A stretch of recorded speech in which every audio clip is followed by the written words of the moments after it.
Just because you've reached retirement doesn't mean your ambition should retire too. Introducing the PPS Retirement Summit, making retirement work for you.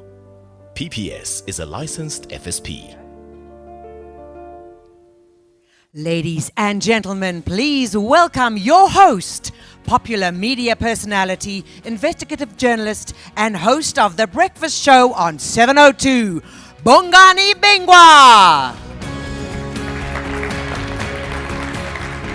Thank you. Don't know about popular, but it's great to be here. Thank you for that warm welcome. Well, good afternoon, folks, and thank you to all our guests and everyone who's going to be joining us today for the PPS Retirement Summit.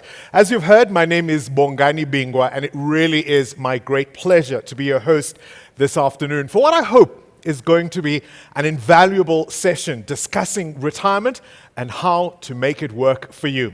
So wherever you are, you likely already are thinking about the future and whether or not you are prepared for it. You know, for a lot of people, retirement seems like just a big word or something they will get to one of these days, which is why South Africans are such notoriously bad savers. So perhaps it's an opportunity today to look at it this way. It's about preparing for a goal that all of us understand, right? Financial freedom. It's about designing the future that we want and not arriving at some unknown destination unprepared. And so the fundamental question that we must all be able to answer is this: do you know what your future looks like, and are you ready to meet it? Intrigued? Well, stay engaged with quality speakers, thought leaders who are going to shape what that answer could look like for you. Do you have a financial strategy? Where do you want to live in your golden years? How? And would your current spending habits be sustainable without the income you are receiving today? What do you owe? How much of your monthly expenses are stealing from your plan of financial freedom? Or are you waiting for some miraculous windfall? Many of us are likely going to live longer than many of our parents and previous generations. Many of them who are still around are still already living well into old age. I always think about my own mother, who is 83 this year and in relatively good health and quite strong. Now, she's a fiercely independent woman. She still lives on her own, and in fact, she refuses to live in any home, even those of her children. Have you heard the popular idea that the first person to get to 150 is already alive today? You've heard that idea, right? Robotics, nanotechnology, and high-speed computational neuroscience are going to become the new reality. We're going to have intelligent gizmos integrated with our bodies. People are worried about the vaccine. Wait till you see what's coming. So, how old will I get to then, right? That's the question. And what will that life look like, and how do I prepare for it? Our event today is going to provide you with options for your retirement as we discuss your mental, emotional, physical, and of course, financial readiness to make retirement work for you. So feel free to engage with us via the chat function if you're watching us away from this venue. And if you have any questions for our speakers, kindly send them via the chat. And all of them that are coming later have graciously agreed to respond. And if we're not able to answer all your questions, an FAQ will be provided after the event, and of course we're also on social media using the hashtag PPS Retirement Summit. Now, before we move on with our program, perhaps a few house rules, especially for those in the room. Please may I ask you to double check your cell phones and make sure they're either off or on silent, please. I'll give you a moment to do so. And then just a reminder, once again, we want to observe all of the protocols around social distancing, wearing our masks, and just making sure we are having a COVID-safe event. Without any further ado then, I'm going to invite Ayanda Siboni to the stage. Ayanda has been the PPS Group Executive for Marketing and Stakeholder Relations since 2017. She has more than 20 years' experience in the insurance sector and has worked in the product and distribution environments, as well as, of course, all of that complementing her current role in the classical marketing sense. Ayanda, welcome.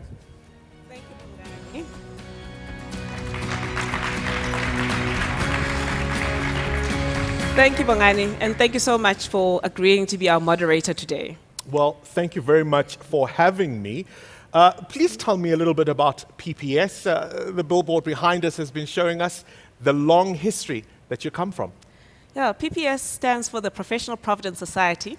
We're a diversified financial services provider that offers a wide range of products, such as insurance, both life and short-term, investments, healthcare administration, as well as wealth advisory, among others.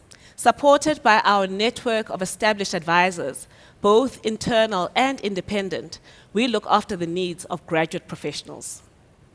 We operate under the ethos of mutuality, which means we don't have customers, we have members. When you join PPS, you become a member of the society. Not only do you access our products, but you become eligible to share in our profits through our profit share account. Our mutual model is what makes us unique. Internally, we like to call ourselves the dream protectors because we protect the dreams of graduate professionals. And as a cherry on top, we share our profits by allocating them every year to our members. In the last 10 years, we allocated a whopping 27.7 billion rand to our members. This over and above the claims that we pay. That's an absolutely astonishing amount. All right, with that history, with that record, why have you decided to do today's Retirement Summit?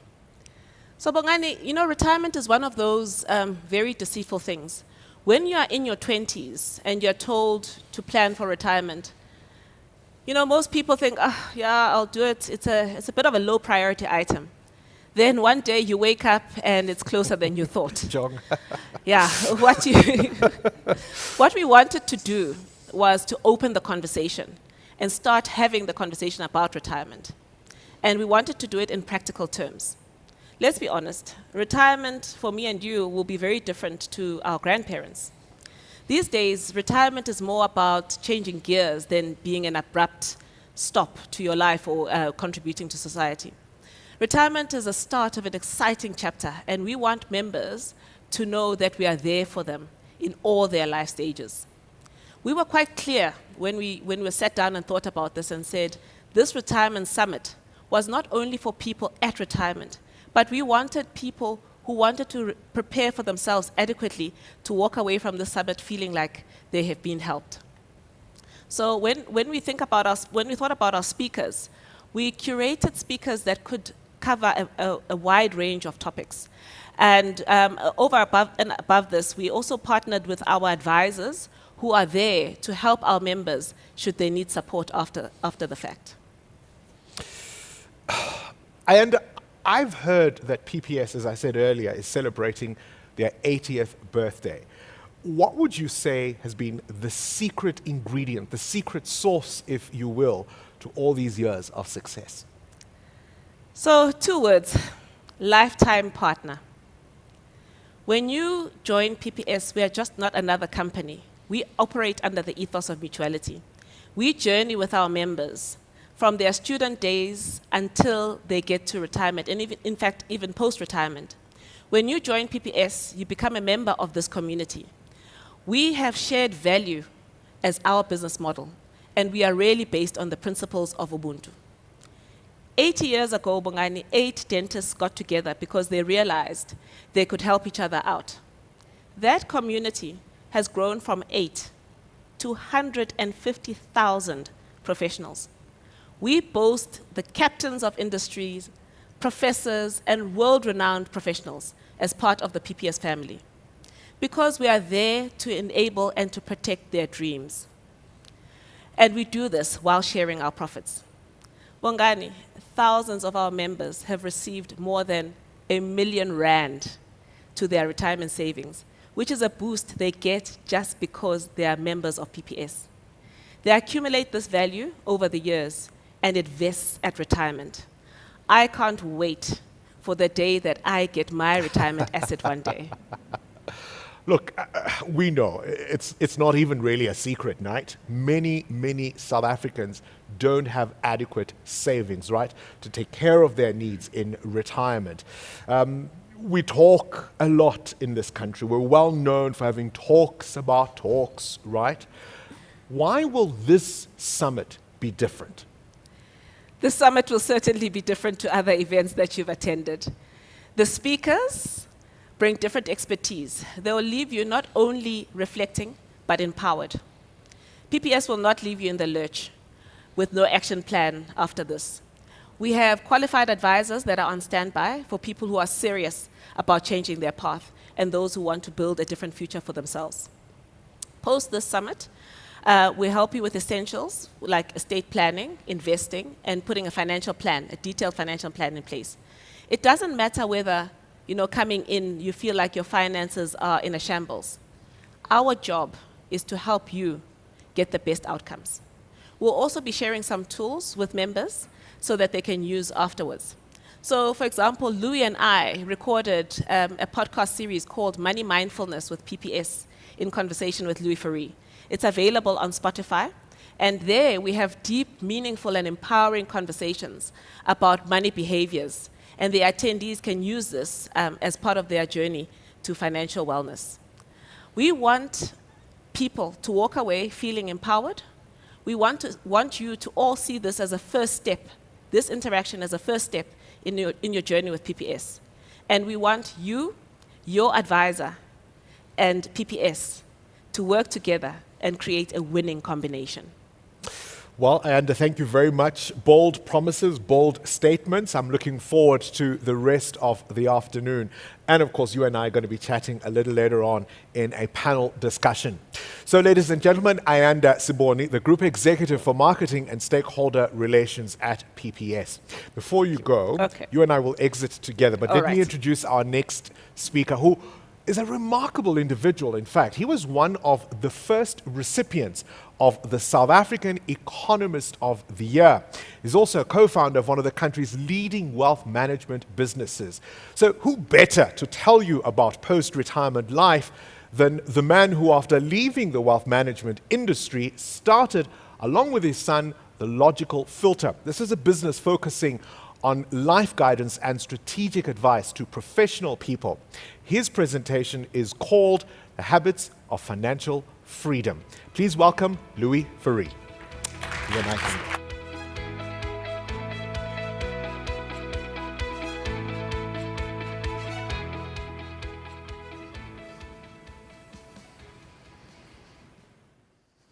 Thank you so much, Bongani. It's a wonderful privilege, guys, to be in your presence again today. I'm part of your family, and I'm really proud to be part of that family as well. When I drove here, I couldn't help to relate student life to retirement. Just 3 blocks from here to this year, exactly 40 years ago. I was a student living in a 5x4 flat, and strangely enough, I don't feel any better off financially than those years, It is a weird life we live in. You 2 blinks and it's 40 years later and you wonder what exactly happened in the middle. But when I think back to those years, it's actually semi-retirement when you're a student. Every night is a Friday night. And I hope whenever you retire one day, you remember to make it like that as well. A student has 2 6-month sabbaticals a year. It's only broken by a few holidays.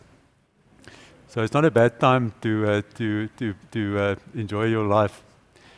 Bedtime, they say, is any time when you're retired and when you're a student. Only difference is these days I welcome the discounts they offer, for instance, a haircut and a bus trip. Only real difference these days is I know why they offer me a discount. In those years, they still had some work to do. Returning to the spirit of your seminar, I think the most important thing about retirement, as I saw it play out in front of my eyes over many years, is a time when you de-link the activity of work from your time. Professional people, all the members of PPS are very busy people for 40 years. And then one day maybe you can de-identify yourself slightly from the world of work. That is possible during retirement. And then it's a time as well, where your total identity is not determined by your profession anymore. When you ask so many young people, who are you? The first answer is, I'm an auditor, or I'm a doctor. That was never the question. But they teach us from a very early age to be so linked to whatever you're going to study one day and to become exactly that, and that stays your identity. And then one day, maybe you can break with that fixed identity again.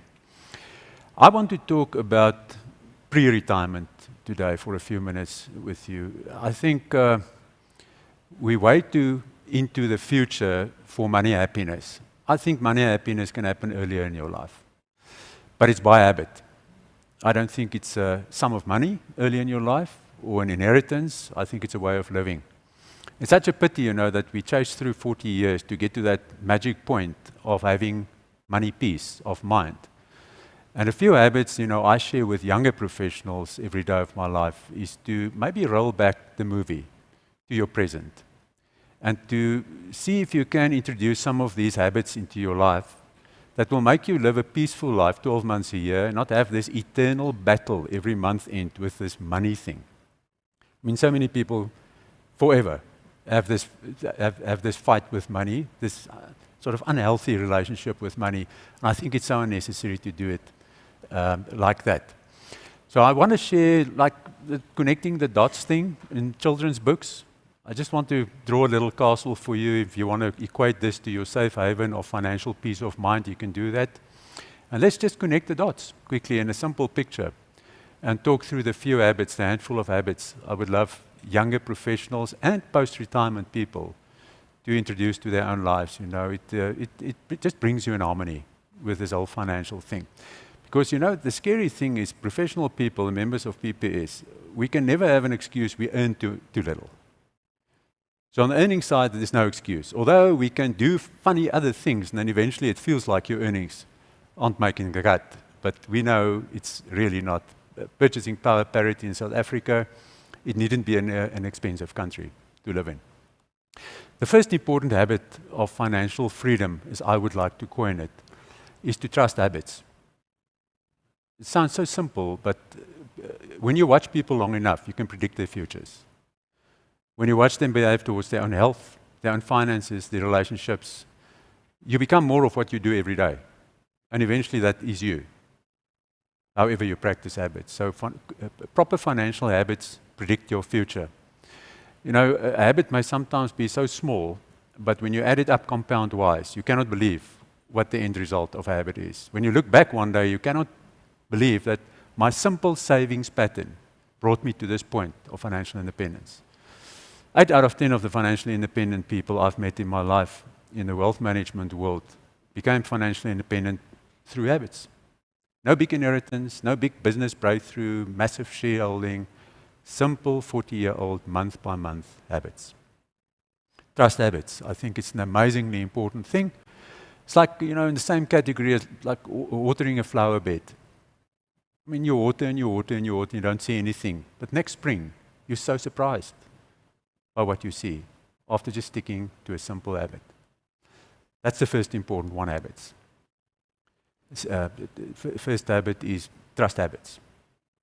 Second important thing, guys, I want to share with you is this one, is to, as soon as possible in your life, to break this mental relationship between happiness and a lot of money. I don't know whether they raise us with this eternal problem that materialistic affluence will eventually spill over into happiness. There's another form of happiness. Unfortunately, up to this day, there's no subject at school called happiness. Many others, but not happiness, which means you chase the best first thing, more money. And then 40 years later, you realize, what happened here? I'm still exactly as happy as 40 years ago, or not. I've seen miserable, wealthy people in my life. And the simple graph I want to share with you is this one. It's just how I see it in my mind. The two sides of this graph, the first one is this. What's the happiness power of money? And the other one at the bottom is how many things should you buy and how much should you be able to purchase to be happier? Okay. Now, in our minds, there's a sort of a 45-degree line here playing out. More, of course, it's happier. That's what our minds are telling us. Beware of the catch here. The line is actually not as simple as that. The line works like that. So it peaks very, very soon. And let me just explain to you. The first bit of money in your life, if you're desperate poverty, the first money really matters. It's really unhappy to be poor.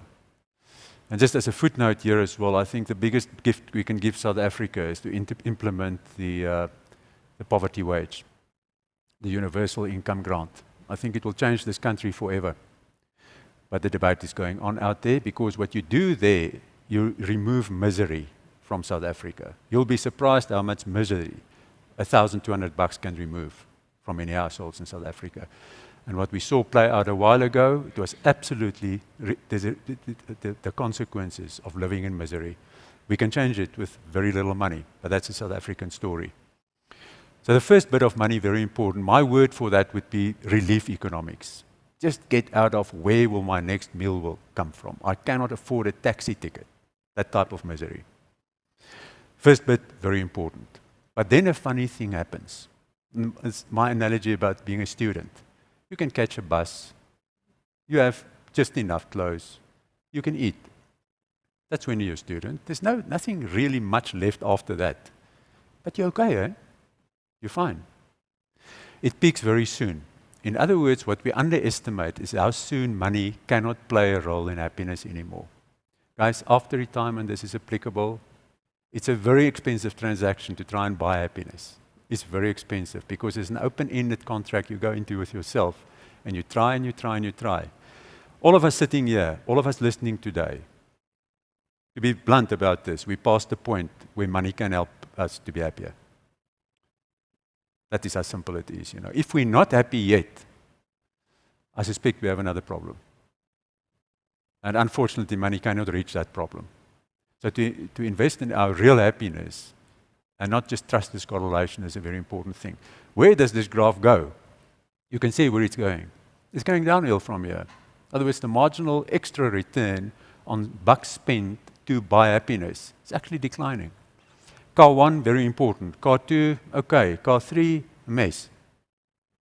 And never mind going on with that now. Property 1, 2, 3, there we go. You know what we're talking about. And guys, there are so many professional people in the world on this treadmill of trying to buy more for more happiness. It's a desperate place to be. Because you pass the point of optimal return on effort. Beware of never stepping into this one. And that's habit 2. If you can offer yourself other forms of happiness, inexpensive happiness, learning to appreciate, to become aware again, to celebrate life as it is. Not trying to buy celebrations always. It's nice to buy things, but guys, there's another world as well. Cool old analogy is to turn more water into wine in your life every day.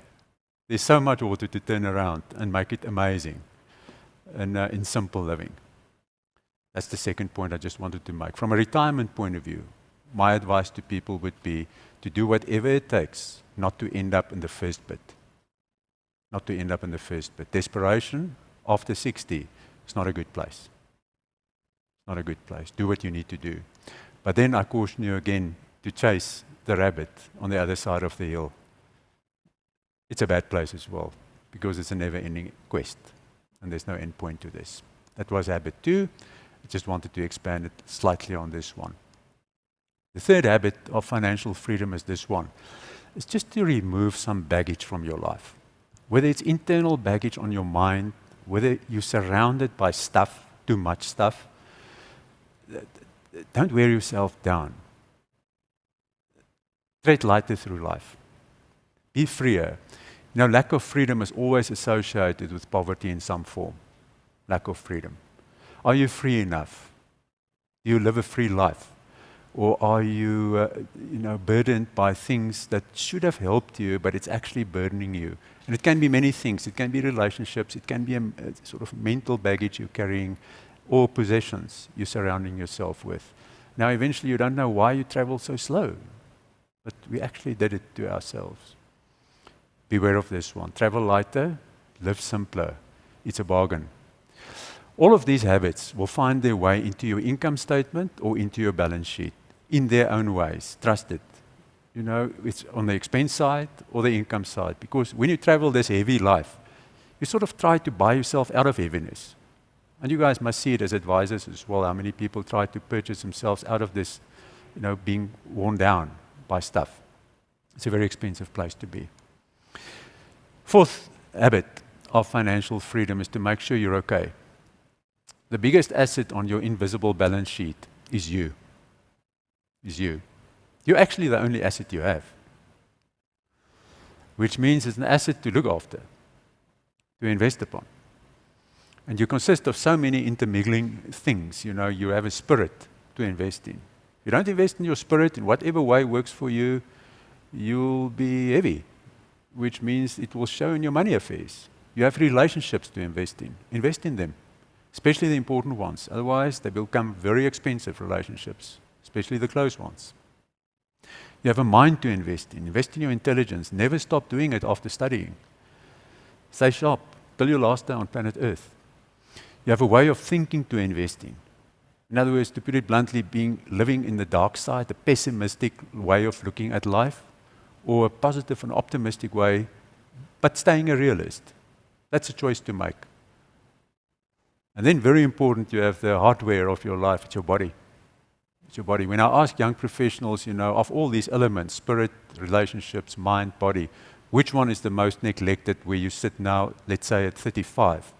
It's so often their bodies. So often their bodies. They neglect the most precious blood and sort of body they have to live from, because everything is coming from this body thing. Without that, all the others are theoretical. Please invest in yourself. It's a very inexpensive way of looking after an asset to prevent treatment and to prevent aftercare. We've seen it over the last 18 months in the world. What happens, if we don't look well after ourselves? The odds are slightly tilted against us. See what you can do there to look after yourself. The next one, guys, when we're adults, after 18 or 25-ish, you are the sole owner of your money affairs. You can't delegate this responsibility, not even to your advisor. Your advisor can help you think about this and implement on your behalf, but it's your money. You can't delegate it to the government, to a country, and hopeful thinking. It's your affair. As you look after your own wellness, you need to look after your own money as well. South Africa is rated as one of the countries with the lowest financial literacy on planet Earth, of all the more developed countries. It's scary, actually, how vulnerable people are financially because of lack of education. So when we say take responsibility for your own money affairs, we also say take responsibility for your information affairs in terms of your money. Knowing what's going on with your money and exactly, watching those dials in your life. Don't outsource your money affairs. Get help and advice, but it's yours. Next important one is to invest in your income potential. It takes you so long to get onto your feet professionally. After studying, everything going with that. Never stop doing that. Why will you earn more income in life? Because you specialize. Because you really develop your deep skill. You become a scarce commodity in your marketplace. Never stop doing that. Partner well. Poor partnerships in your life, from an income point of view, very expensive. Good partnership, lifting you to dizzying heights. Pick your partners well. Look after your name. It's a very important reputational thing in terms of income as well. Good work habits, also important. Next important one. The first thing any person should do every month is to take tomorrow's money off the table. In minute 1 of every month. Don't even think about it. Just do it. Because if you leave it for the last decision of the month, you know where it's going. You will always find an excuse why it's not affordable to do it. If I have to put a number to this, I would say you should set yourself a benchmark to take at least a third of your money off the table every month for tomorrow. Because you guys, you're going to live long. Bongani told you 150. So when you invest in your income potential, it means you can practice your income longer as well. And when you take the first third off, you buffer yourself from the back end of your timeline, which is a very important thing to do. Don't hope for the best. Cover yourself from the back. The third or so you take off the table. What do you do with it? You make sure you cover your risks. And that's what PPS stands for, to make sure you take all those unfortunate and hopefully never used risks out of the way, that no calamity can topple you and put you in desperation. That's the first bit of the third.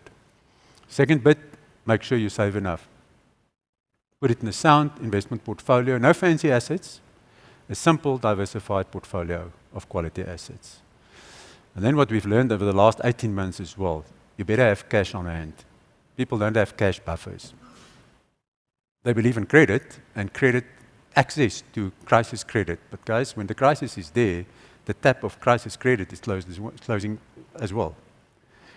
So I mean, it's a fluid place out there. Make sure you have cash on hand when you need it. I think we'll see much more of this going forward, where people will be more conservative. Third last habit of traveling through life financially free and not having a battle with money is this one. When you buy, enjoy your money. You work very hard for it. In other words, we're talking about the 2/3 left now that's not taken to tomorrow. But one of the biggest gifts to give yourself is to buy value for money. Don't spend because you can afford or because the price is low enough. Spend because you get value for it. Don't never give away 10 Rand and get 8 Rand for it in terms of value. When you spend 10, at least get 10 in terms of value.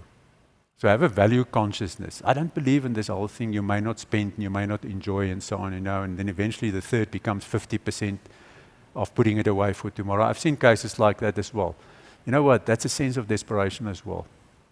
There's nothing joyful in that. Enjoy your hard-earned money, but don't feel sort of compelled to just get rid of your money. That's the very important other habit. So the old boring word budget sits there under that habit. Allocating your money before it's leaving your house. And not keeping book after it left. It's a bit late then, before it leaves the house. Habit 9, in terms of traveling financially freer through your life. Beware of debt. Beware of debt. It's the most, I suspect, it's the biggest moment of genius in humanity, where we figured out a way of using tomorrow's income today to lift our present lifestyle. It's genius. There's no other animal on earth that does it. A bird can never eat tomorrow's seeds. It has to wait for tomorrow. Humans figure this one out. So it's genius, a moment of genius. But unfortunately, is one of the sources of misery of the human as well. Even nations are doing it now. They borrow their grandkids' money to live their own lifestyle at this point in time, and they say, whatever, is their problem one day. You know, slashing interest rates to make it affordable. We got used to debt, living off tomorrow's money today. Be careful, especially lifestyle debt. You guys know what lifestyle debt can do to you. Trade around it. Trade around crisis credit. I just think you shouldn't like debt. I've seen horror stories play out around gearing, leveraging, you know, all those cool words for debt. It's someone else's capital you borrowed today, and that someone saved the money. They had the discipline to save it, and you tap into it. I just think from a retirement point of view and from a financial freedom point of view, you won't fall behind if you don't like debt. beware of all the promises around leveraging. Last habit of personal financial freedom is this one, is to make sure you have on your balance sheet assets that support you and don't become dead weight in your life. I've seen so many so-called assets in people's lives that behave like liabilities. Keep you awake, they're expensive, they don't contribute to the quality of your life, but you believe this one thing will one day happen. Have a lean and mean balance sheet and have assets on them that serve you. And again, from an advisory point of view, I know PPS are helping people to make those decisions. And the last list under this habit of making sure that you have proper assets, just a quick checklist. What would you regard as a proper investment portfolio? In other words, the main pillars supporting a proper investment portfolio. Handful of things, handful of simple things. The first important thing is a real asset, a blue blood asset, appreciates in value without you having to do anything. How simple it is. If you invest in a diversified portfolio of quality assets in the world, over the last 120 years we're talking, you are always beating inflation by about 4 to 5% without doing anything. You carry on with your life, invest in your income potential and do all the wonderful other things. That market will look after you. And there's no mythical thing about that market. It's just that people work it. They sweat it. That's where you put your money then. So the first important thing is don't have assets that ask you to come and work for them. Because think about this now. When you earn your money, you pay your taxes, you pay your way, and now you invest in the asset. And the asset asks you to work for your money again. It comes down to the point that you work twice for the same money. It's not clever. Second time around, you shouldn't work for the same money again. Second point. Guys, beware of funny advisors out there. Beware of crazy deals out there and once-in-a-lifetime thingies. And these promises of massive returns, you know where that's going, always. Do your investments through proper institutions, well-regulated institutions, advisors with great reputations. You work so hard for these earnings, don't let it run away from you through an investment. And then I think, because we don't know what's happening in the world, diversify your investments well. And we're talking quality shares here now. I'm not saying, something in that asset class and something over there and so on. Just good advice, well diversified. That if something happens to one of them, you're not left in destitute. I think a good asset is clinically priced as well. You don't wonder what it's worth. You can see what people are willing to pay for it at this moment. That's a good asset. And all the wishful thinking going on in the asset market. This will sell one day for. You want to see what an asset is worth. And a dynamic market as well. Guys, beware of being sentimental about assets. You should be hands-off, clinical when you look at an asset. It should serve you. You shouldn't be in love with an asset. It should be tradable when you need to trade portions of it. It shouldn't be bulky, locked in. It should be available when you need it. We're talking retirement here as well. So many people after retirement sit with an asset base that's way too bulky. And they can't get bits and pieces of income whenever they need it. Tradable. I think the people investing with you in those asset classes, take notice of them because you want to be in good company. That's the important thing there as well. Need to be income friendly, especially after retirement. When you want to draw money, you must be able to draw your money, not being caught into some sort of structure. No debt allowed against these assets. No debt allowed against these assets. One of the biggest pitfalls of wealth is to use that wealth as collateral for some sort of thing. Never mind signing surety for someone else. No debt allowed in this portfolio. And guys, the bottom line is quality listed shares in great companies all over the globe. That's how simple it is, There's no smarter place to look after you, especially your retirement funds. And please don't go for excess returns. Inflation plus 4, 5, proven over 120 years. Anything more than that, danger. Don't believe the promise. May you roll back financial freedom into your life wherever you are on your timeline, even to your 20-year-old self if you're still busy studying and listening today. Travel free through your life financially and enjoy your life. Don't make money a burden. It's a privilege. I encourage you to be happier than money. You don't have to buy happiness in your life. And I wish you a relationship with your skill, with the profession you practice every day. That's a good relationship. It means you know that retirement or semi-retirement is a bonus to you, not an escape. Thanks so much for listening to me, and don't forget to get your jab.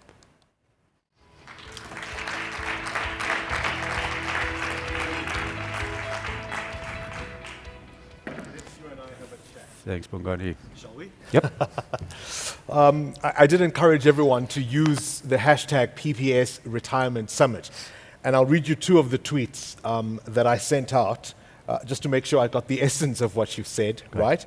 The first one I wrote was, for money to start making sense, we have to stop separating it from our happiness. Whilst money can avert misery, it will do nothing for us if we were unhappy before we arrived. That's the first one. And I quoted you, first step towards financial freedom, trust habits. Very rarely do the wealthy get a windfall, but rather generate their money through painstaking, repeated decisions. They acquire the habit of saving. Those are just some of the comments I've put out there, and a lot of people are responding to them on Twitter, so thank you very much. The question, though, that I have for you is it ever too late? Is it ever too late to start? Never too late at all. I've seen remarkable turnaround stories in my life where people sort of looked at this and asked themselves, is this the rest of my life? I'm 42 now, deep in debt. Every month I get those phone calls, is this the rest of my life? And then they just said no. They set new goals, they made a commitment to themselves, and I tell you, Bongani, 5 years later, you cannot believe what's happening there. You know. And you remember, you change your financial destiny in a handful of ways. You up your income, so investing in your income potential, that's the one. Or you cut your expenses, or both, which means money is freed up on your income statement. Then you can pass it on to investments on your balance sheet, or you can repay debt, which is a great idea. And then the last one, you know, is to get rid of sort of heavy assets on your balance sheet that's costing you money every month, and just materialize those assets and put those money in proper investments, or repay debt.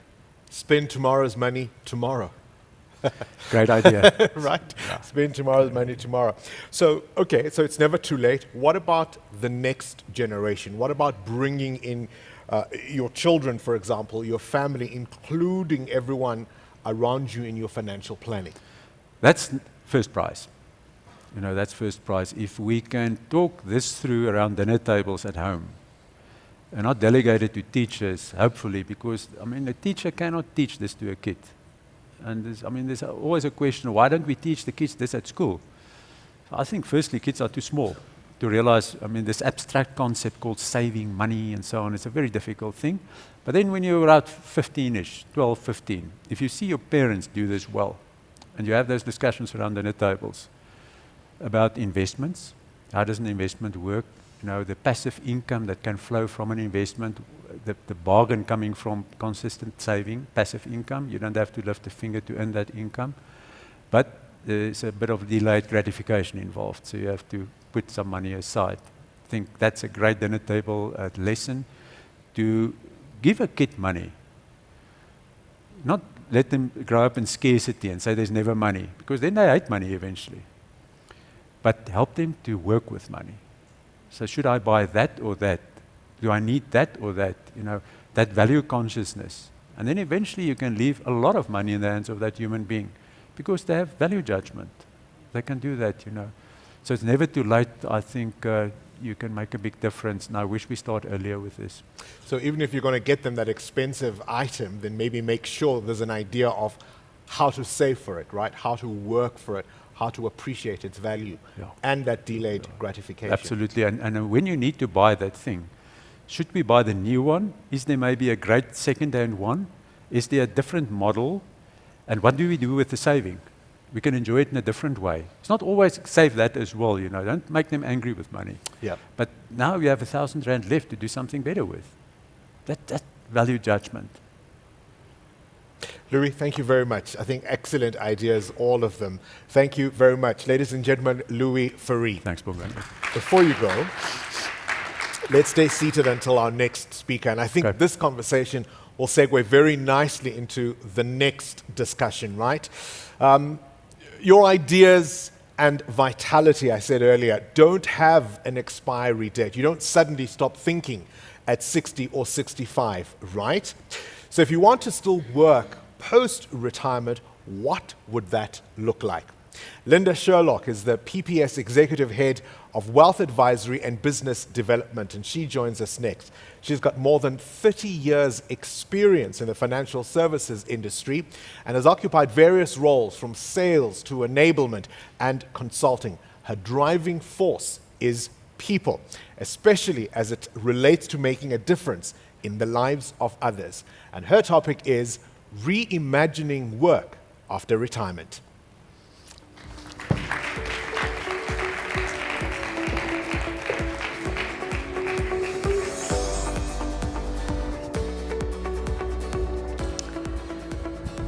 Thank you so much, Bongani. I'm looking forward to this next period, spending time with everybody as we look in the rearview mirror for a moment and then leapfrog forward into the future of what modern retirement actually looks like. Where did it all start? Well, when I researched this question, it was quite interesting to find that it's a very modern concept. In fact, it began in 1889 when the then German Chancellor enacted retirement and a retirement age in order to assist with youth unemployment. He put in 70 years old, but quickly changed that to 65, and we then found other Western nations following suit. Interestingly, though, the first formal pension payments were back in the BC, 13 BC, and were paid to Roman legionnaires for over 20 years' service. Today, however, I question, is retirement still relevant in the modern context? It still remains very much a Western concept and is difficult to compare across the globe. Research has shown us that cultural tenets are definitely prevalent in retirement. Therefore, the question that came to mind was, do people in all countries actually retire? We found that not all retirees are old, and nor are all elderly retired. In Western culture, it's an individually earned right to a time of relaxation and leisure.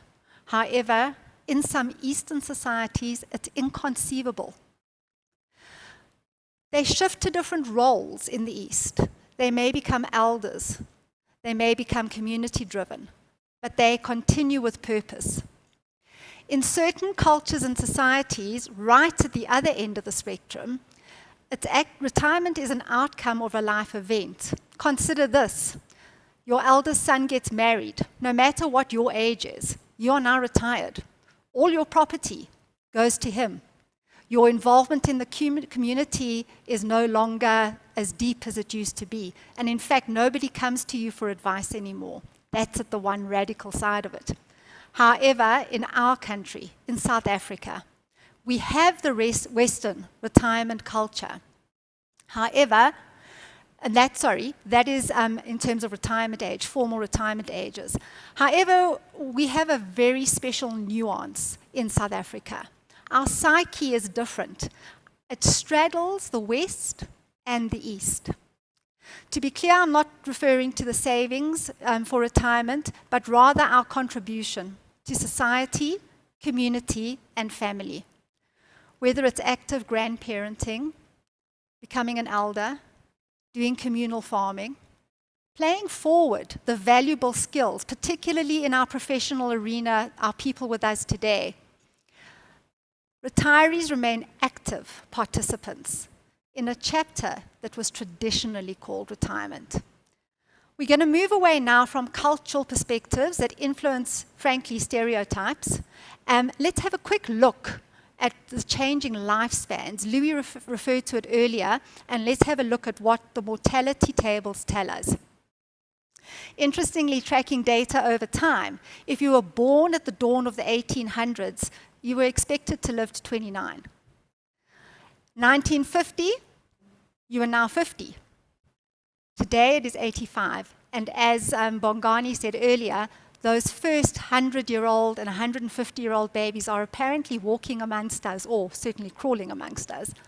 While these numbers do vary, country by country, the industrialization of the world has led medical enhancements and advancements to such a degree that our lifespans are increasing.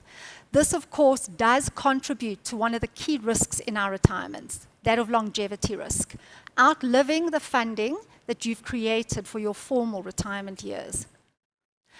Let's now take a look very specifically at the professionals and zone in on what their retirement mortality looks like.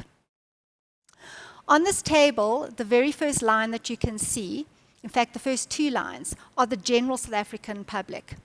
The bottom line is our gentlemen. The line above it is our ladies. Ladies live longer than gentlemen. And we can see there that the probability for 100% being alive in South Africa is around 68.3 years. Let's bring in our professionals. So again, the first line, but much further out than the standard South African mortality rate, is our professional men, followed by our professional women. What this graph is actually telling us is that our professionals live 10 to 15 years longer than the average South African. This, of course, means that in the professional market, you absolutely need to be planning for that longer retirement. In fact, our professionals are in line with first world countries and need to plan their retirement accordingly. We spoke on the previous slide of the longevity risk on your capital in retirement, and this does cause people to work longer or even go back to work. However, I just want to mention three other risks that are very relevant in your retirement: that of inflation, consumption, and market risk. Living longer and providing for what could be 30 plus years does require an active pre-retirement and post-retirement life plan, anchored in professional advice and management. Stepping into the softer issues now, that are contributing to whether retirement is still relevant or not. Let's talk about intentional living. The revolution-evolution, as the slide says, is quite an oxymoron, because revolution says something that happens really quickly and changes lives, and evolution is more of a gentle change. However, the revolution-evolution has been happening for a few hundred years now. There's the gentleness. But each time it happens, it has a massive change on retirees and on the way we look at work. Looking at the first year, 1784, mechanization came to us through water and steam. Then our next era sorry, I can't read that far. 1870, my apologies, was the electronic era. And the electronic era saw us moving into mass production. Our next era, 1969, was our first digital. I mean, as we sit here today in our digital world, we can't believe that one computer probably took up in this entire studio and venue that we're in. Leap forward 41 years to 2000, and suddenly we start having the fourth revolution-evolution, the virtual world. And of course, we're all living how that's been put on steroids in the last few years. Each of these has stretched our minds. It's increased both our knowledge and our ability to deal with complexity and what we can solve and tackle for. This, in fact, presents significant opportunity for us to reinvent ourselves, our purpose, and our ability to embrace change for this next chapter that we're talking about today. enter the generational differences in this increasing complexity. And we become aware very quickly that our baby boomers who were born up until 1964 are in fact leading the way currently on how we're rethinking about retirement. They're primarily concerned about whether they have sufficient funds to retire on, and they're also, as Louis pointed out, concerned about losing their identity. They are, in fact, though, at the cutting edge of what we are now seeing as the encore career. Closely followed by Gen X, those of us who were born from 1965 onwards through to 1980, who are starting to retire now in the next few years. Interestingly, their view of retirement is radically different. It's about options. I may retire early, I may change careers, I certainly want to develop myself. And a picture now starts to emerge that we no longer want to follow what's happened over the last 100-odd years on that Western-based retirement. We are looking for something in between West and East. We call that Ikigai. So what is Ikigai? Ikigai is a Japanese ideology associated with that nation's particular long life experience and expectancy. Iki means life, Gai means describes value or worth, putting them together, finding joy in your life. In Ikigai, it starts with 4 quadrants. Consider what you love. What do you love doing?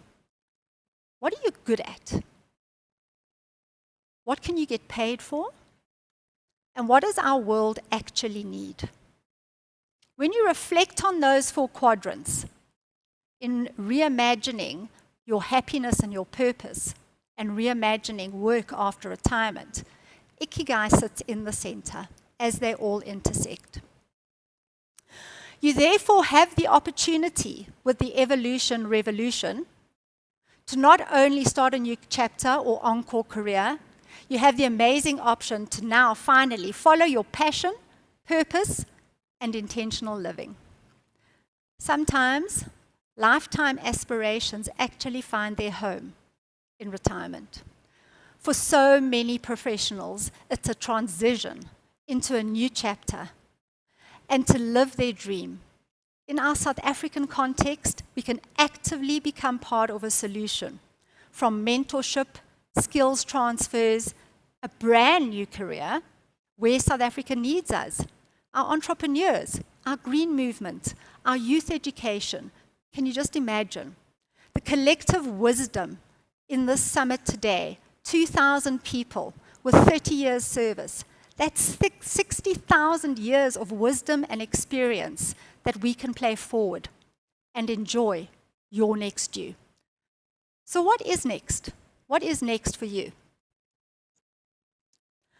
I'm going to introduce you to our journey map. And this is a journey map that is purpose-driven. It's normally not a lastminute.com decision, but something that has percolated for years, maybe even decades. And it does require some introspection, discussion with your family, and planning. A great place to begin is deciding, what is my motivation point? Are you following your passion? Is it about social upliftment? Or are you a change agent that can really, shake things up a bit? Moving then into networks, building networks in order to assist development of your 4th chapter, or making networks who will become part of your 4th chapter. And then if we are making a career shift, studying, researching, your graduation awaits. Finally, commit. It's radical, it's change, don't give up. Follow the dream. And finally, begin your version of retirement.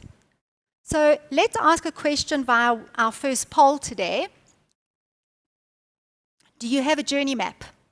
I'd love to see later, just before I close, what our response rate is like on those who do and those who don't. In doing this poll, we're aiming to understand the current thinking of our attendees regarding how they are planning, consider the time, in fact, that we put into planning for our financial retirement, and let's have a look at how much we're investing in our purpose planning for retirement. So in concluding today's discussion, I want to give you a how-to guide. I really only need you to remember 3 important things from my session today. The first one is find your ikigai, and it doesn't matter what age you are. You can never start planning too early.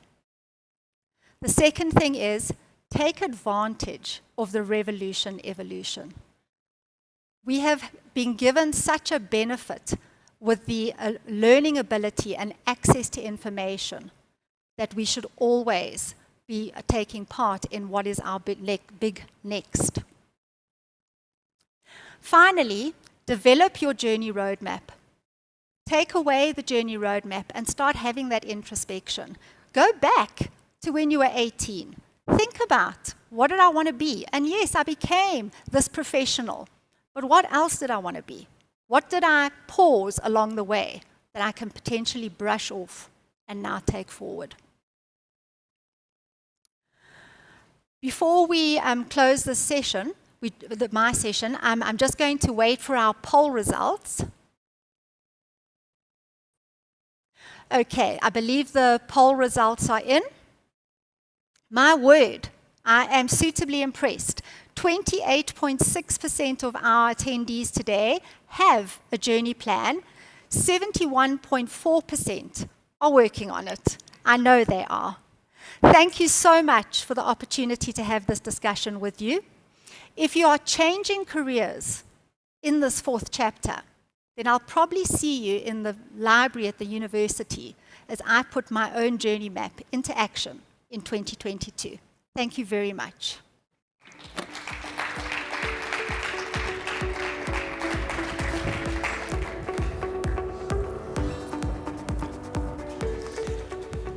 Wow, Linda. Thank you very much. Gosh, where do we even begin? And maybe I've started a trend, so let me continue. Let me tell you what I tweeted from what you had to say. Firstly, just telling the world the idea of retirement is a fairly modern one, perhaps even a fairly Western one. But as you were speaking, I know you mentioned Eastern societies, but even in African societies, the idea that as you get older, you become even more purposeful. You have a much bigger contribution to make. You become an elder. That really struck a chord with me. And I loved your questions, right? What do you love? What are you good at? What do you get paid for? And perhaps most importantly, what does the world need that you can give, right? What does the world need that you can give? I think it's absolutely fantastic. So let's go back then to that paradox you mentioned, right, about the revolution, evolution, right? That paradox that you mentioned. In terms of how we think about retirement, as you said, different generations perhaps approach it differently, right? Going forward, what does that mean in terms of making sure there is money and wealth put aside for tomorrow? Thank you so much. I appreciate the question. If we look at the various generations, and I'm going to expand it a bit more from what I was talking about. So we'll start with our traditionalists, then move to our baby boomers, our Gen Xers, and include our millennials. We see very different relationships with money. Our traditionalists, in my world, that would be my parents' era, put money away, paid cash, they worked, they were loyal to one employer, and they went on retirement as a time of rest. That was exactly how it played out for them. Whereas our baby boomers, on the other hand, their views on money were buy now, pay later. Completely different. They were workaholics. They literally invented the 50-hour work week. And retirement for them, as I said, creates anxiety. Do they have enough money? Are they still themselves post-retirement? Whereas our Gen Xers, those 65 to 1980 people, they are, pick me, with money, They are more cautious, they're more conservative, they tend to save more. Their view of work is project-based. I'm here to do a job, I need to get that job done. And retirement, as I said, is about options, career changes, reinventing themselves, educating themselves further. And then we have our millennials. And money habits for them are earning to spend. They're about experience. They're not about houses and cars so much as they are about a life experience. And they like to have a lot of life balance. So they're not the 50-hour set that the boomers were.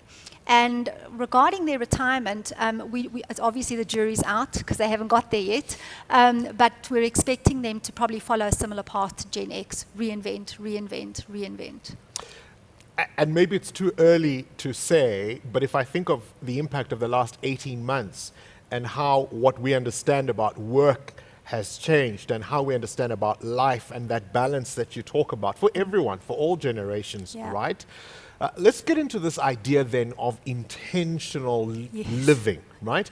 Can you unpack that for us a little bit? Okay, so that's very That's your passion. very dear to me. So thank you, Bongani. Intentional living is actually anchored in purpose. It's about fulfillment. It's about freedom. It's about not working, 7 in the morning till 10 at night. I mean, let's be honest. The attendees today have got a master's in doing that. Intentional living is actually about the 20% that gives you the 80% of happiness, energy. And it's purposely driven. You're always thinking about what's next. Even when you're in the next, what is the next after that next? And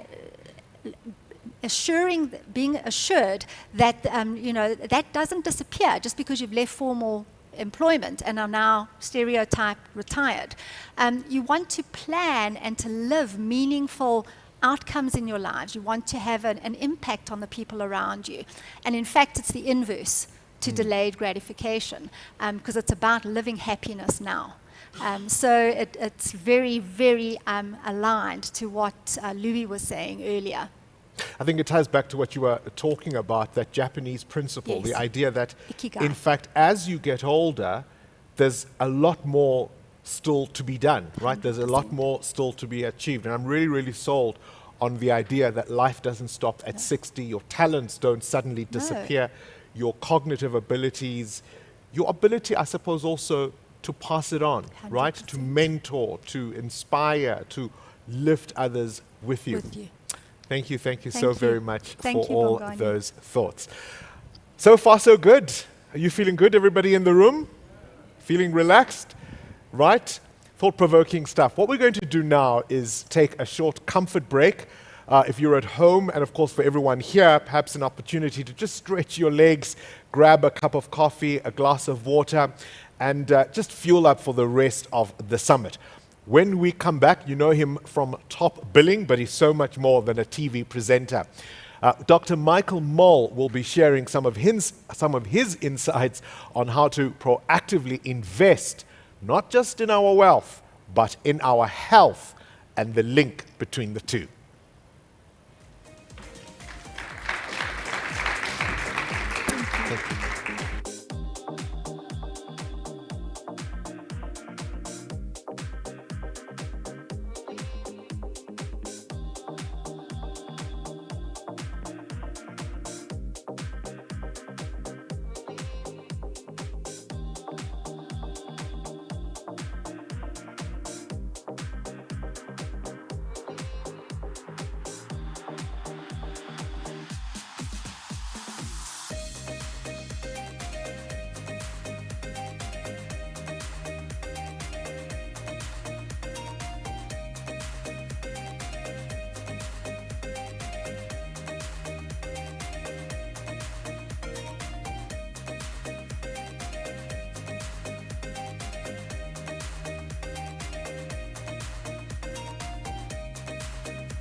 Well, welcome back, everyone. I hope you were able to at least grab that cup of coffee, get some water as you gear up for the next segment of our PPS Retirement Summit, Making Retirement Work for You. Our next speaker has been recognized as one of South Africa's top business speakers with a Hall of Fame distinction. But he also very likely didn't receive much career counseling, which could explain why he's a medical doctor, an executive TV producer, a television presenter, as well as an international speaker, amongst many other things. Please welcome Dr. Michael Moll, presenting health and well-being in retirement.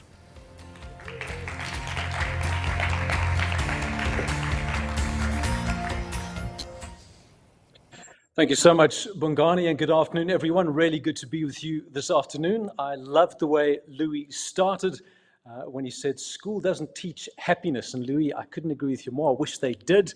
There was this lovely quote from John Lennon. If you used it, forgive me, but it went something like, when I was 5 years old, said John Lennon, my mother told me that happiness was the key to life.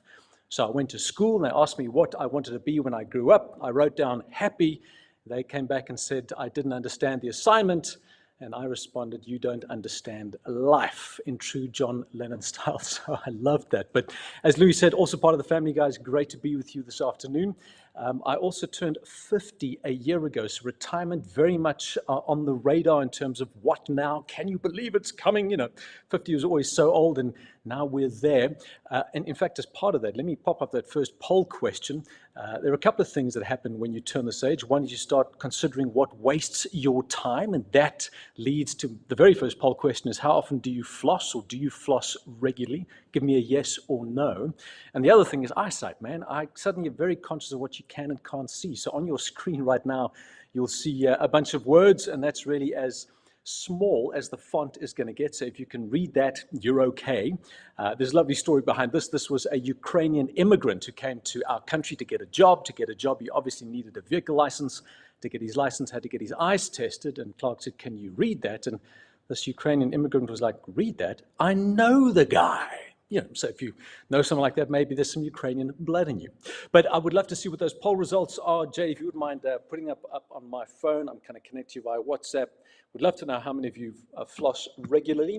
Well, while I wait to see what those results are, if you do, guys, I'd like to save you some time, because science now says that flossing has got almost no impact on preventing gum disease or cavities. So you can stop flossing. Or if you didn't floss like me, then you can not feel guilty. And there are lots of myths like that that we're going to bust today. You might have heard of the phrase, breakfast is the most important meal of the day. Used it on your kids, been told it by your parents. Again, I'm afraid not. Looks like people who are skipping breakfast have better health and are managing their weight better than those who are having breakfast. Water is the other great one. You know, we've got to drink 8 glasses of water a day. I don't know where you heard that, but again, no science behind that. It turns out that science now says when it comes to drinking water, you drink to thirst, or a little more when it's hot. Just seen the polls come in on the flossing. I just want to see what my audience level is like in terms of, are they science-based or not? Wow, 60% of you floss regularly, guys. That's a good saving there already. A minute a day, you know, over the next couple of years, you could save yourself a good couple of days. Coffee's the other one. In fact, there's a quick poll on that. How many cups of coffee a day do you drink? I'd love to get that information from you. And the reason I ask that is I often get asked, isn't coffee bad for you? And for those of you who love coffee like me, the answer is absolutely not. It is the elixir of the gods. The more coffee you drink, the longer you are going to live. And I'm not saying that from opinion. I'm saying that from a study that Harvard did over 10 years, 20,000 participants looking at the value of coffee. And that was the gist of the study. The more coffee you and I drink, the longer we're going to live. Coffee protected us from certain cancers, from diabetes, from depression, Alzheimer's, Parkinson's. Coffee, can you believe it? And it isn't the caffeine in coffee, you know, that's not great for us. It's the antioxidants in coffee that we absorb better than we do antioxidants out of vegetables. So for those of you who love your coffee, great news. That same study went on to answer this question, how many cups of coffee a day we should be having. And I need to just clarify this. It's black coffee, so drop the milk, drop the sugar, just coffee. It turns out the magic number, guys, is 6 cups of coffee a day is good for you. All right, so there you have it, man. You want to live long? Cups of coffee, 6 of them, black coffee, and you really can't go wrong. I'm going to move my slides on a little bit and to get into our discussion today, which is really around making sure we live healthy and, well, you know, Linda and Louis have talked to you about living wealthy as well into retirement. Something I want to introduce you to, or person I'd like to introduce you to, is Jean-Louise Calment. Talking about long age, we're talking about aging and living well. This is the oldest document, was the oldest documented person ever to have lived. She lived to the ripe old age of 122. Fascinating old lady. She grew up in France. She remembered the Eiffel Tower being erected. She remembered a mean old man coming to buy paint from her father, a man called Go. She rode a bike until the age of 100, for all you cyclists out there. And she quit smoking at the age of 115. Right, felt it was becoming a habit. But on her 120th birthday, 2 years before she passed away, she spoke. They had a big celebration for her. And she said some fascinating things. She said, at 120, I realized I peer pressure, which, thank you, Jean-Louise, we get that. She also had a lovely sense of humor, and she said, I've only got one wrinkle and I'm sitting on it, which was too much information at the time. But then she said this, which struck me. She said, if I could live my life, this is 120 years old, if I could live my life over, I would trade a long life for a good life. Wasn't that fascinating? Quality over quantity. Man, as we head toward retirement, we need to remember that you don't want to live long if you're not living well. And that's what we're going to talk about. How do you and I live well? A lot of people looked at Jean-Louise and went, good genes, man. That's it. She smoked, she did all these things, lived to 122, good genes. But the answer is not true. Another myth busted. Famous Danish study some years ago looked at identical twins and longevity, and it turns out that genetics accounts for about 20% of our longevity. Our lifestyle factors, how you and I choose to live, is 80% of the deal. So, which is great news. It means we really have a handle or control over how long and how well you and I are going to live. Not everyone, by the way. This is my uncle. This is the man I get my name from. He was a 23-year-old medical student who, coming home from the hospital one day, pulled off on the side of the road, had an excruciating headache and died. He had what we called a berry aneurysm, something that just popped in his brain, had a stroke, and I was born a year later and took on his name. It's also the reason I studied medicine, to finish what my Uncle Michael started. But I tell you that story because of simply this, such a valuable truth when it comes to your health. Just because you're not sick doesn't mean you're healthy. He had no idea there was anything wrong with him because there were no symptoms for what he had. In the same way, you and I might not be sick, but it doesn't mean we're healthy. You and I need to be proactive about our health. It's the same as asking you now, if I were to say, what's the opposite of unhappy? What would you say? I mean, just answer that question for yourself. Most people would say the opposite of unhappy is happy. But the truth is, the opposite of unhappy is simply not unhappy. Because if the opposite of unhappy were happy, then technically I could bang my head against my laptop screen until I was unhappy just to stop to become happy. And that's not how happiness works. Ask Louis, ask Linda. In fact, let me explain to you another way, maybe before you lose me on this and kind of go, where are you going with that, Michael? If you had a badly sprained ankle, would you be unhappy with a sprained ankle? I think most of us would be. So then how many of us got up this morning, felt our ankles and went, oh, dear God, thank you for my healthy ankles. I feel so happy. No one did. I hope not. The fact that you have healthy ankles doesn't make you happy. It makes you not unhappy. Are you with me? I'm belaboring this point. But the point is simply, just like the opposite of unhappy is not happy, the opposite of sick is not healthy. Health is not a default setting. It's something you and I need to pursue and be proactive about. I love this quote from Chris Barnard. He said, I've saved the lives of 150 people through heart transplants. I could have saved 150 million if I'd focused on preventative medicine, being proactive about our health. So what do you and I need to do to be proactive? Forget the post-it notes on your fridge telling you about how many calories in this drink or that orange juice or when the gym times are. 3 things, guys, as you head into retirement. In fact, as you head out of school, these still held true. Eat, sleep, and move. The tenets and the pillars of good health. When it comes to eating, apologies from the medical fraternity. We have confused everybody. No one knows what healthy eating means anymore. First, fat was bad for us. Now it's good for us. I remember telling patients, watch how many eggs you eat. Turns out there is no correlation between egg intake and heart attacks. For 40 years, the American Heart Association said, watch your cholesterol intake in your diet. They scrapped that in 2016, said there's no impact, which means you and I can have as many eggs as we like and should, because they're nutritional bombshells with no fear of a heart attack or effect on our cholesterol. How cool is that? So it still leaves us with, but what do we eat then? Well, the simple rule, and that hasn't changed, is eat more real food, eat less junk food or processed food. So if it walks, crawls, flies, swims, or grows, you can eat it. If it comes in a box, if it goes ping on a microwave before you can eat it, if you have to drive through anything or anywhere to get it, probably not. In fact, a good rule of thumb is if it comes from a plant, good. If it was made in a plant, not so good. So that's eating. Sleeping, big one, guys, huge. And gentlemen, when it comes to sleeping, the issue is testicles. Yes, I said it. On a PPS Retirement Summit, testicles. Why? Because if you're sleeping 5 hours or less, men who sleep 5 hours or less have significantly smaller testicles than men who sleep 7 hours or more. And what's more, you have a testosterone profile of a man 10 years your senior. So 5 hours or less, you're not doing yourself any favors. You're getting old quickly. So sleep essential, and it's not just men, it's for women as well, of course. In fact, we do a global sleep experiment every year on 1.7 billion people across 67 countries. It's called daylight saving. On the day that we shorten our sleep by an hour, we see an increase in heart attacks of 24% on that day only. And when we see, when we change daylight saving and we get an extra hour of sleep, on that day we see a decrease in heart attacks of 21%. And we see that same profile for motor vehicle accidents, for suicides. Sleep is vitally, vitally important. When it comes to cancer, something we're all thinking about as we get into older age, you want natural killer cells, an army of natural killer cells in your body. These are these cells that we naturally produce that go after tumors and destroy them.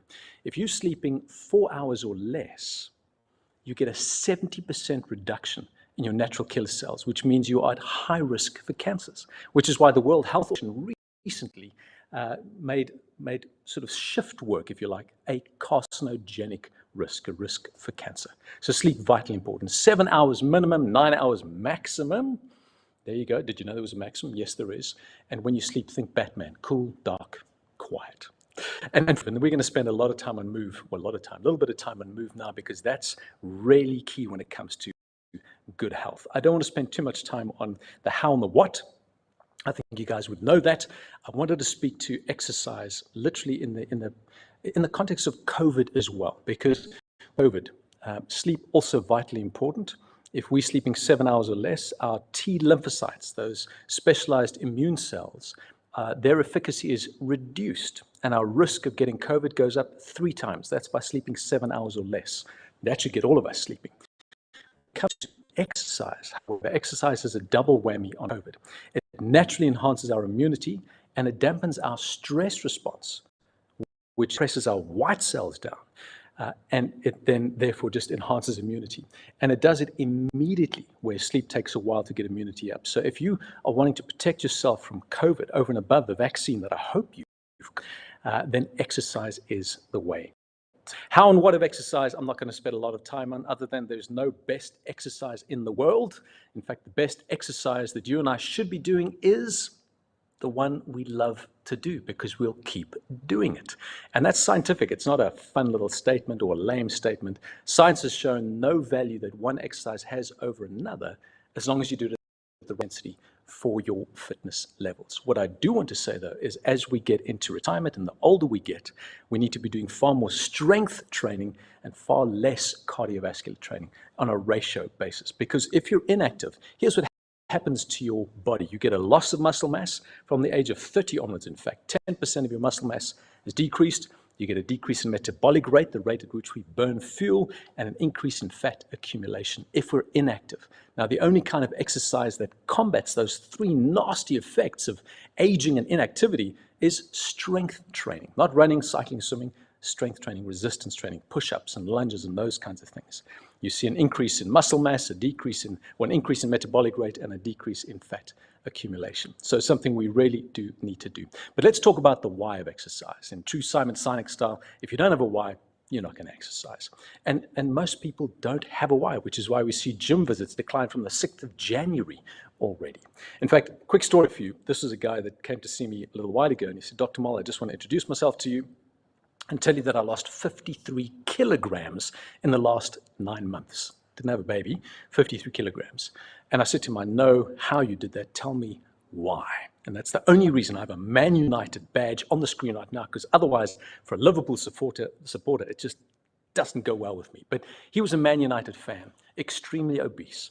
And every year bought the kit, but had to buy a triple XL kit, which we don't bring into this country. So he had to import it from the UK. You can imagine pound to rand, import duty, exchange, delivery, very expensive. So this year he decides he's going to get an XXL locally. Puts it on, looks in the mirror, bursts into tears, so embarrassed to be a Man United fan that looks like that he decides here and no further, and loses 53 kilograms in 9 months. He had a why. He had a compelling why. I think it's a stupid why. I mean, Man United fan. You've got to be a Liverpool fan in the first place. But for him, that was a why that rocked his world. And the question is, have you got a why to stay exercising and to keep exercising? This is my why growing up. This is the governor of California, Arnie Schwarzenegger. I had posters of him up my wall. I've since replaced that with this picture. It's not a before or after picture. It's a what could be. I did my DNA analysis, and it turns out, thank you, Mom and Dad, I have the obesity gene. The gene allele, the FTO gene, that just basically says this: your weight loss is going to be difficult and weight gain will be very easy for you. I mean, I remember reading it thinking, thanks, Mom. You know, of the pointy nose, the big forehead, the small ears, all the things you handed down, you gave me the obesity gene, of all things. And I plopped down on the couch, started opening a bag of chips and just stuffing my face because this is my destiny.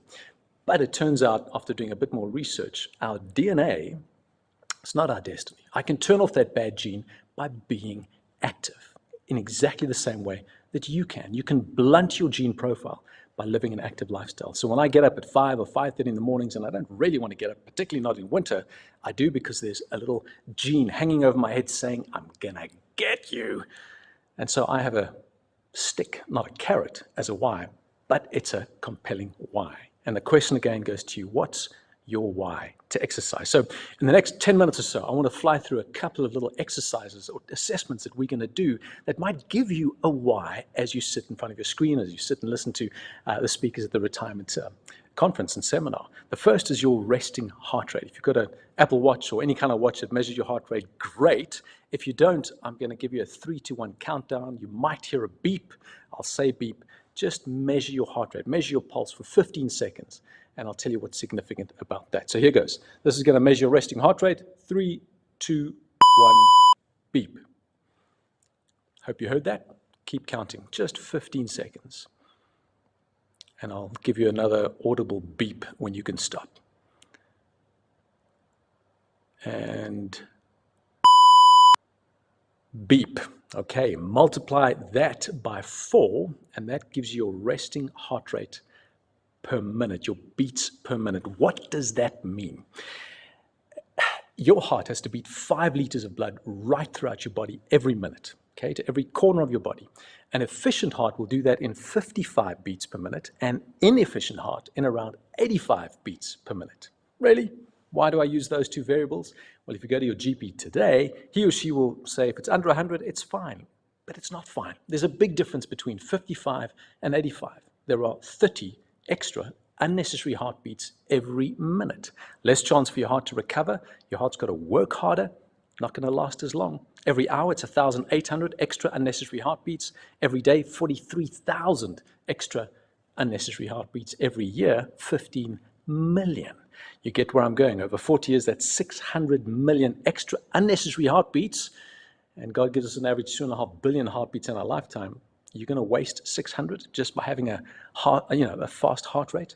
There's a lovely illustration in nature, by the way. The humble hummingbird has an average heart rate of around 300 beats per minute and lives for about 3.5 years. The turtle has an average heart rate of 7 beats per minute and lives for about 150 years. Both animals have on average the same number of heartbeats in their lifetime. Only one lives 3.5, the other 150 on heart rate alone. You want a slower, consistent heart rate. How do you do that? Exercise, guys. We're one of the few mammalian species that can regulate the heart rate. The more you exercise, the stronger your heart, the slower it beats, and the longer it lasts. Another little assessment for you. While you're here and listening to this, I'm going to give you an assessment or a risk assessment for a heart attack or stroke. And the way you do that is you stand up, you put your heels together, keep your legs straight, bend down and touch your toes. Do that quickly if you can. If you're in the venue and you don't have space to do that, don't worry about it. If you're at home, do that. And I'll tell you what's significant about your ability to stretch beyond your toes. All right. So while you're doing that, you can listen to me. I'm running out of time very quickly. This is a study out of the American Journal of Physiology that showed a correlation between your ability to stretch beyond your toes and your arterial stiffness. All right, the stiffer you were, the stiffer your arteries. Now, this only held true for people over the age of 40, so ideal for this conference and seminar.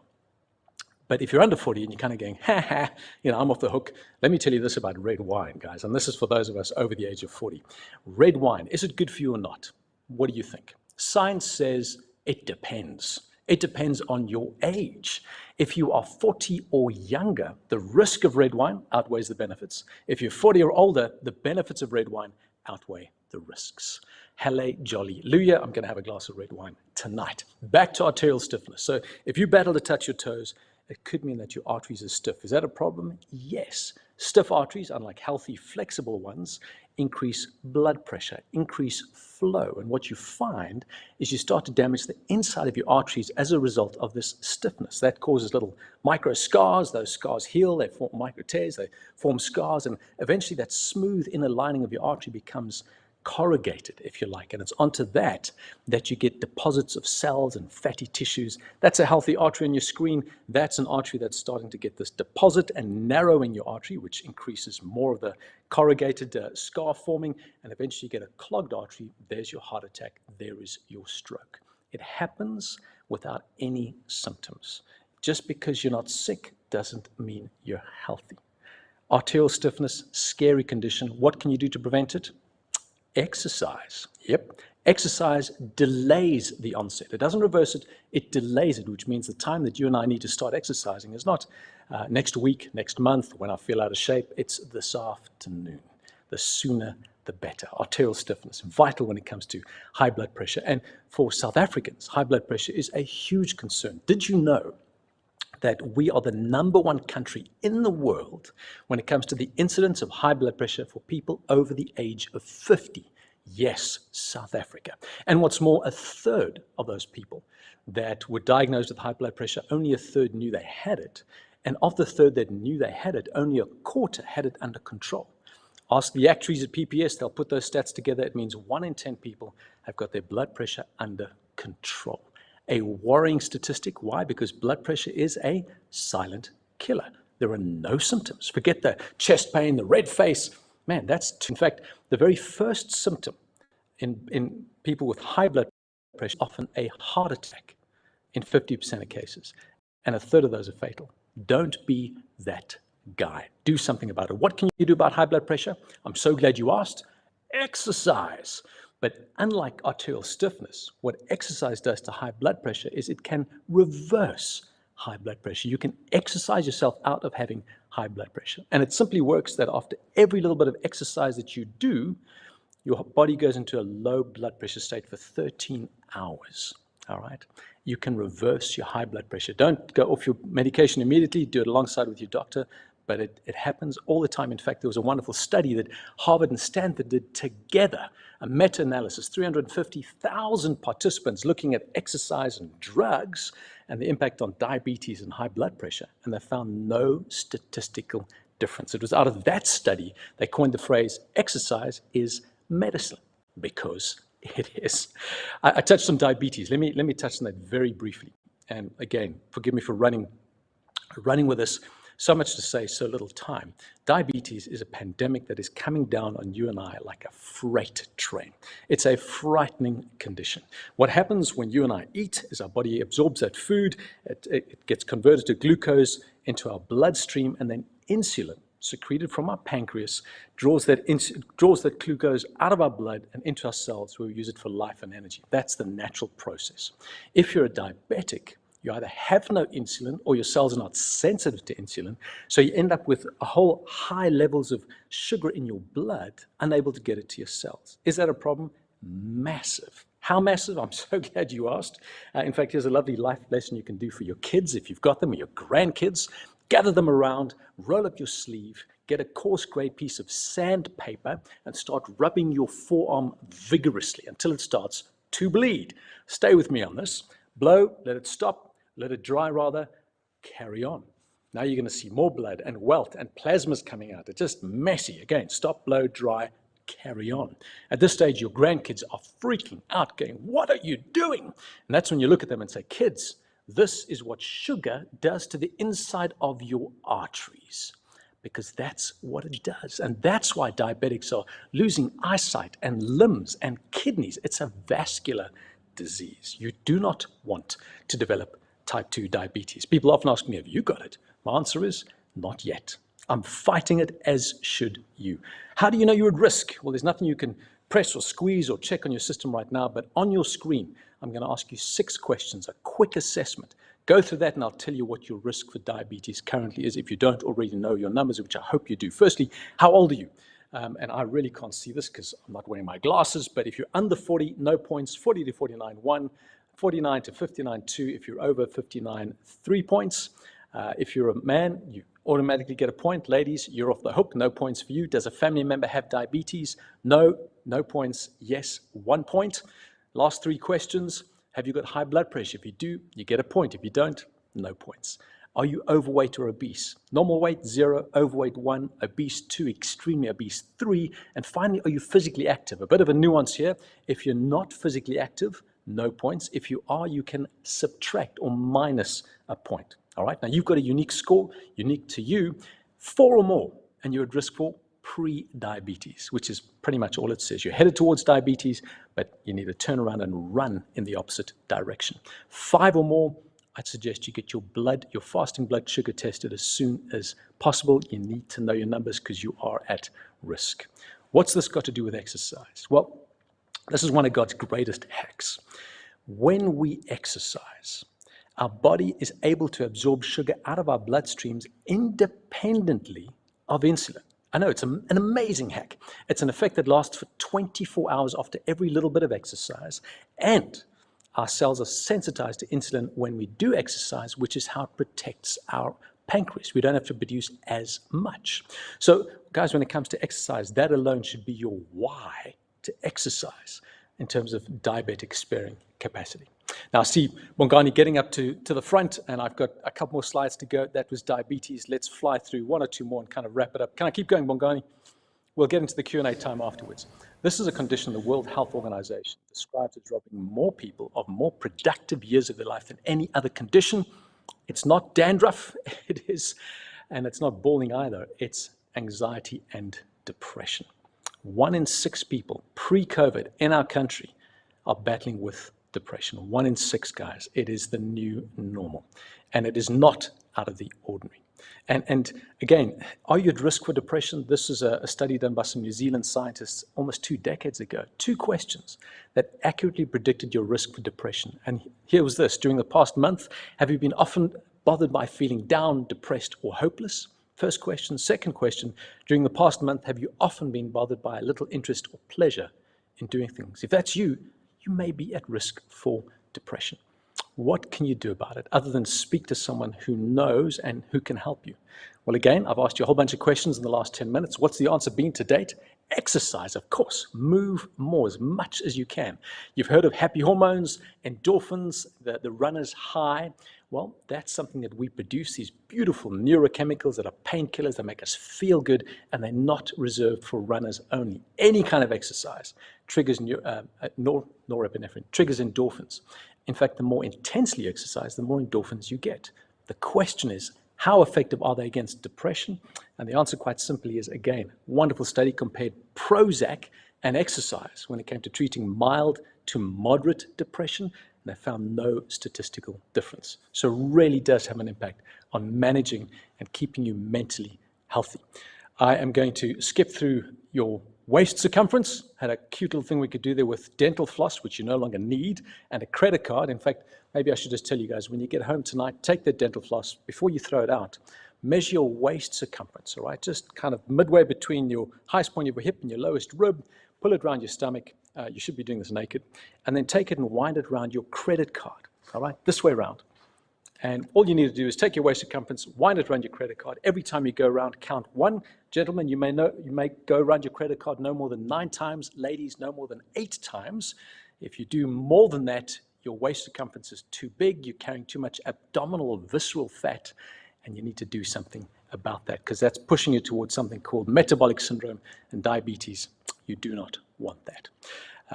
I'm going to jump right to the end, Bongani. There's the monetary why when it comes to exercise. In fact, very briefly, and guys, I'm skipping over this.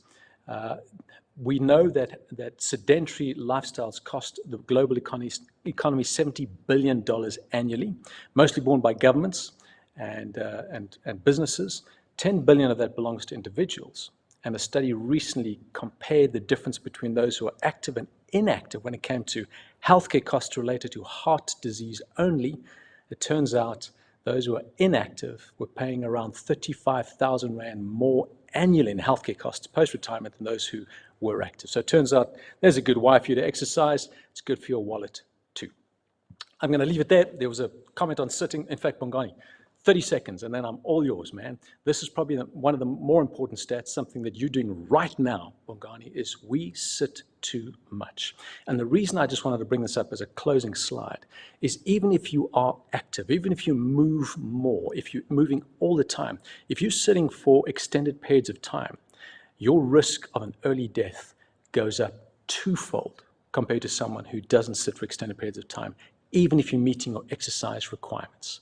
Sitting is the new smoking, guys. So this is serious, and there are lots of studies that back this up.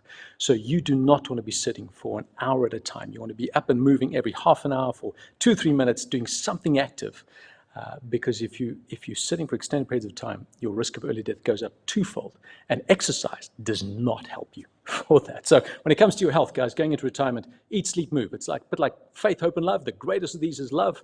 When it comes to health, eat, sleep, move. I'd say the greatest of those for you going into retirement is move. When it comes to what you do, doesn't matter how you do it, matters only with regards to intensity. Why you do it is the most important thing. I'm all over for taking too much time. Thank you, Michael Mole. I'll be honest, I think some of that will have hit some of us like a ton of bricks. Just even as you started with the medical myths, or at least the commonly held beliefs around health. But perhaps the biggest takeout for me is the idea that just because you're not sick doesn't mean you are healthy. So, in line with eat, sleep, and move, one of the new fads is around intermittent fasting. What are your thoughts on that, and particularly how people go about it?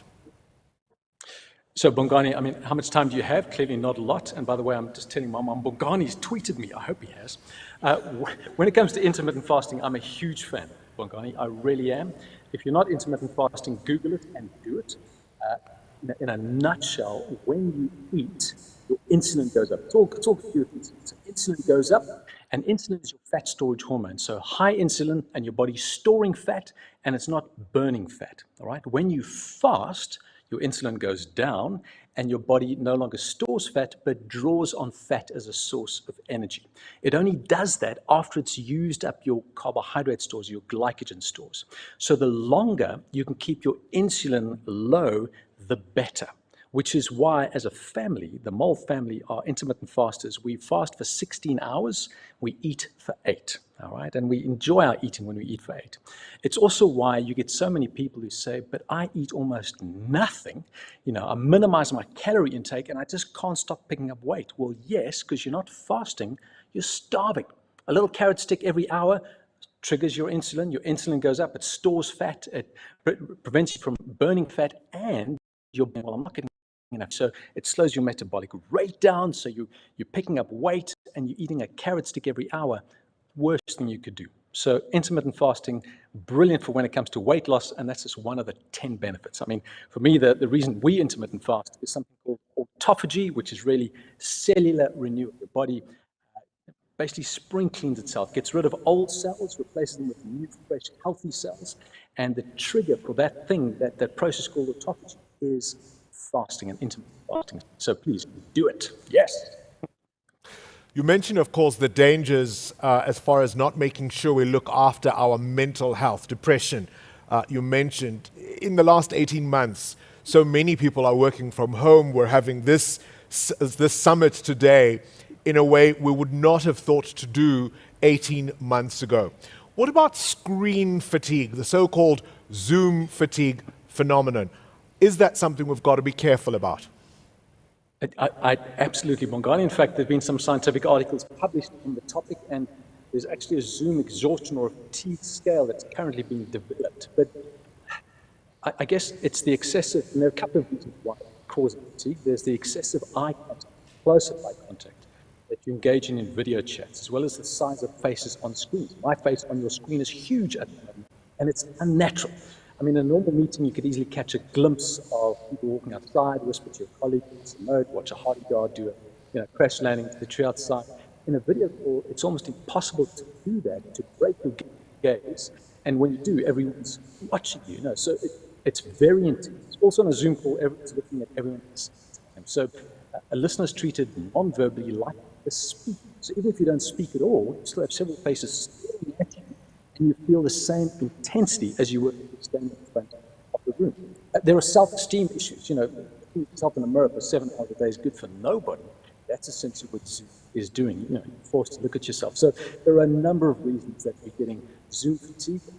My counter to that, guys, would simply be building Zoom breaks. In other words, avoid to a video meeting. Pick the meetings that need to be face-to-face video. Those that don't, just do audio meetings. And when you're doing an audio meeting, you can be on a treadmill, you can be on a stationary bicycle, you can be walking around. Do that, and that's a way to beat Zoom fatigue. Great stuff, Michael. Thank you very much. I feel that I need to stand just to make sure that I really took in what you had to say. Thank you very much for that. Right. Our next speaker is the PPS Investments Executive Marketing and Business Development, Anil Thakasi, and he brings more than 20 years of investment experience, particularly in various roles and capacities, including, of course, that of Chief Investment Officer. He holds a degree in economics, he's a chartered financial analyst, a chartered market technician, and is also a certified coach. His topic is investing for retirement.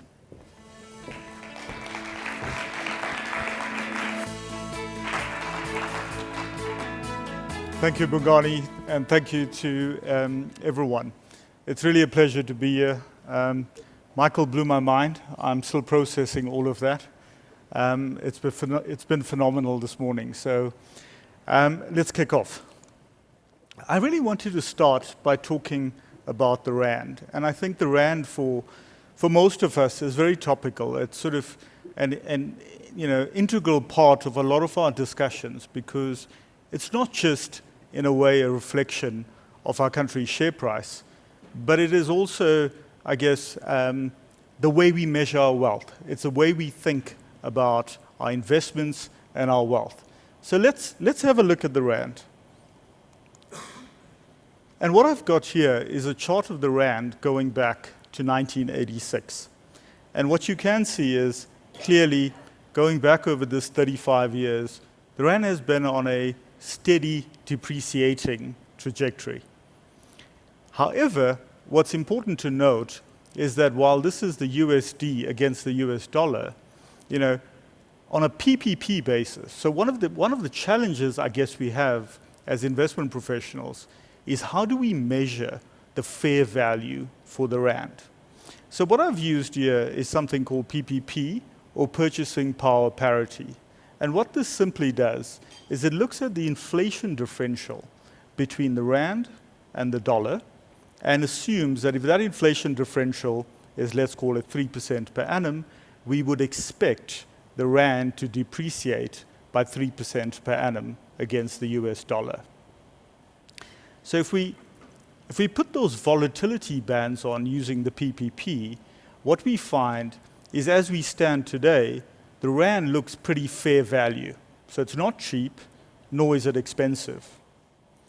If we look at those three particular events that we saw over the last 35 years, it gives us a context of those periods where the rand tended to overshoot, where events got quite extreme. And really what we want to reflect on is, if you look at that, you could go back and you could look at 1997, it was the South Asian crisis. You could look at 1998, which was the Russian default. Look at 2001, the events of 9/11. So certainly over this period, we've had several triggers or events that have caused the rand to weaken. But when we really look at the common themes across these events, we find that while they were all different, they all had an underlying piping that was common. What really happened is these events or these triggers resulted in a decline in global risk appetite. And that decline in global risk appetite resulted in a withdrawal or contraction of global liquidity. Now, we know the rand is one of the most liquid emerging market currencies. So ironically, when we look at weakness in the rand, it's actually, in most instances, got very little to do with the South African fundamentals. In fact, it's more of a reflection of global uncertainty and a contraction in global liquidity. So this is why forecasting the rand has certainly been something that's been impossible to do, and in fact, quite a dangerous strategy at all. When we look at where we are today, certainly last week, we had a little scare. The rand was 3% weaker. But again, when you look at what was cited, it was concerns about the Fed tapering. Tapering is really about a contraction in liquidity. So really, it's much more about global factors than it is about domestic factors. As we stand right now, it looks pretty fair value. Again, impossible to say where it will go from here, but looks reasonably priced. Now, in the next little section, I want to play a little video. We've spoken about the currency, and it's a financial market instrument, and it reflects to us not just sentiment, but also global liquidity. Now, let's pause for a few seconds, and let's look at the real economy. And I think as South Africans, we've certainly had quite a bit of bad news or negative sentiment in recent months. And I think it's important to take a few steps back and let's look at our challenges. Now, we know we've got high levels of unemployment. We know we have high levels of poverty. And certainly we have high levels of inequality. But these are not just South African challenges. These are the global challenges that we face in the current environment. In the video that I'll play next, what we have is Kate Rayworth. Now, Kate is a professor at the Amsterdam University of Applied Sciences. She's also a lecturer at Oxford University on environmental change and management. And Kate talks about the challenges we have going forward as a world of how do we balance our growth against what the environment has to offer us, as well as how do we get to distribute that growth in a much more equitable way. These are the challenges that we face over the next 10 and 20 years.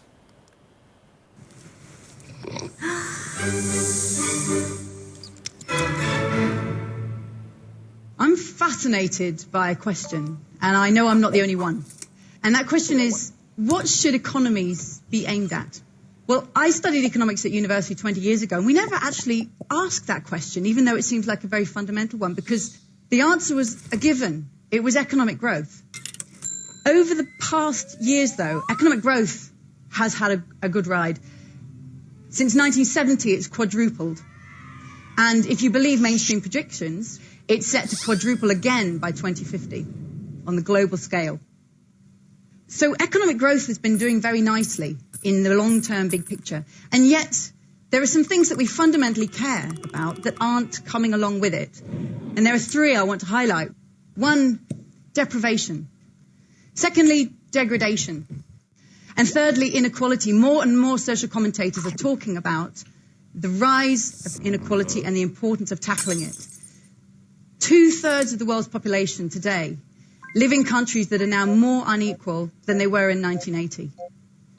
And just taking one country as an example, in 2010, the top richest 10% of people in the United States captured 93% of the increase in national income that year.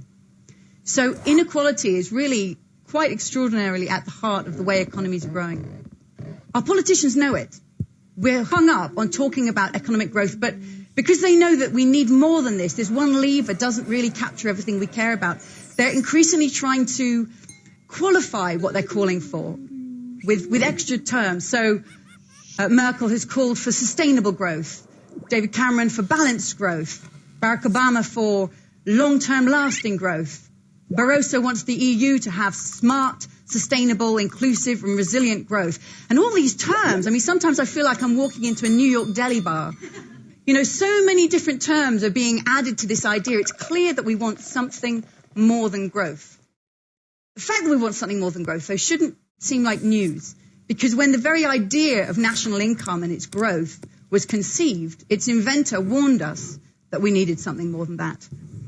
In 1934, when Simon Kuznets wrote the first report to the US Congress describing how you could measure national income, he said, "But the wealth of a nation can scarcely be inferred from a measure of its national income."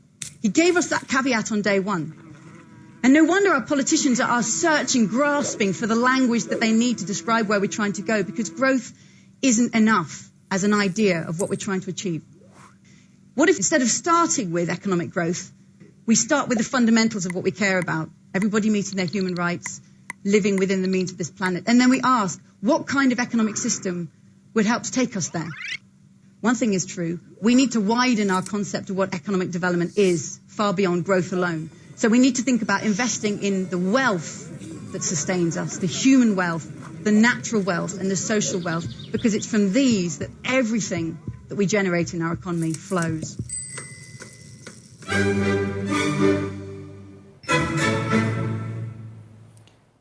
So we know we're challenged with these factors. And these are the solutions that we're going to have to come up with over the next several years. On the one hand, we've got this part of the equation. On the other hand, we've got the equation of how do we address these challenges? What are the things that we need to do to be able to create the stable society and environment that we all want to live in? On the one hand, you've got government who's looking to obviously try and support this. We've seen various efforts coming in. But government, particularly in this country, has also got the ability of government to support these sectors is really dependent on a very small pool of taxpayers and a very small pool of businesses, which in essence is the collateral that the government uses to be able to borrow funds in the capital market. So what we're finding more and more globally is that the way forward is really through local communities. It's really through building through innovative strategies in food, urban farming, vertical farming, energy provision, eco-friendly housing. Those have been the key successes we've seen in Singapore, we've seen in South America, and even in pockets of Africa. More and more, as we address these challenges, they have to come from local communities who are building these, not just structurally dependent on government type of systems, but systems that allow for job creation, for participation in the economy. And I think those are the big innovative strategies that we need to drive in years going forward. Now let's talk about retirement. I think when we look at, so what we have here is a map of the OECD countries. And what we look at in particular is the offshore allocation. And that's another hot topic when we talk about retirement. The offshore allocation of South Africans, if you go back to 2009, was around 9%. As we look at it in 2019, that figure is closer to 24%. So certainly we've seen South Africans over the last decade increase their exposure to offshore. You don't see it so much in some of the other countries, but particularly in South Africa, as exchange control relaxation, as the mechanism and infrastructure has increased, investors have utilized this and benefited from better risk-adjusted returns by diversifying their portfolios. But there is one other consideration to think about. When you look at your investments in the South African stock market, many of these companies have revenue in US dollars or some other hard currency, and in fact, their costs are in rands. So the average South African, when you do a look-through, is actually got a much more significant exposure to offshore than he realizes. And that's something to bear in mind as you're looking to put together diversified portfolios. In the next exercise, really what we try to do is, let's look at this challenge you've got in post-retirement. So the challenge you've got in post-retirement is, on the one hand, managing this risk of volatility, and then on the other hand, managing the risk of longevity. And that's the tricky balance to hold. While you want to be exposed to growth assets, you also want to ensure that you minimize or manage the risk of losing capital. So we did a very simple exercise, and assuming you have a 5% drawdown requirement in post-retirement, and we've looked at 4 scenarios, 15, 20, 25, and 30 years in post-retirement. It's a Monte Carlo simulation, so essentially it runs thousands of different portfolios through the system, and then it comes out with a probability of success. The probability of success is very simply the ability to be able to, for your capital to last for that duration. So let's look at what that looks like. Clearly, if your investment horizon or your post-retirement horizon is 15 years, drawing 5% puts you in a very strong position. And in fact, in most scenarios, you would achieve close to 100% success rate.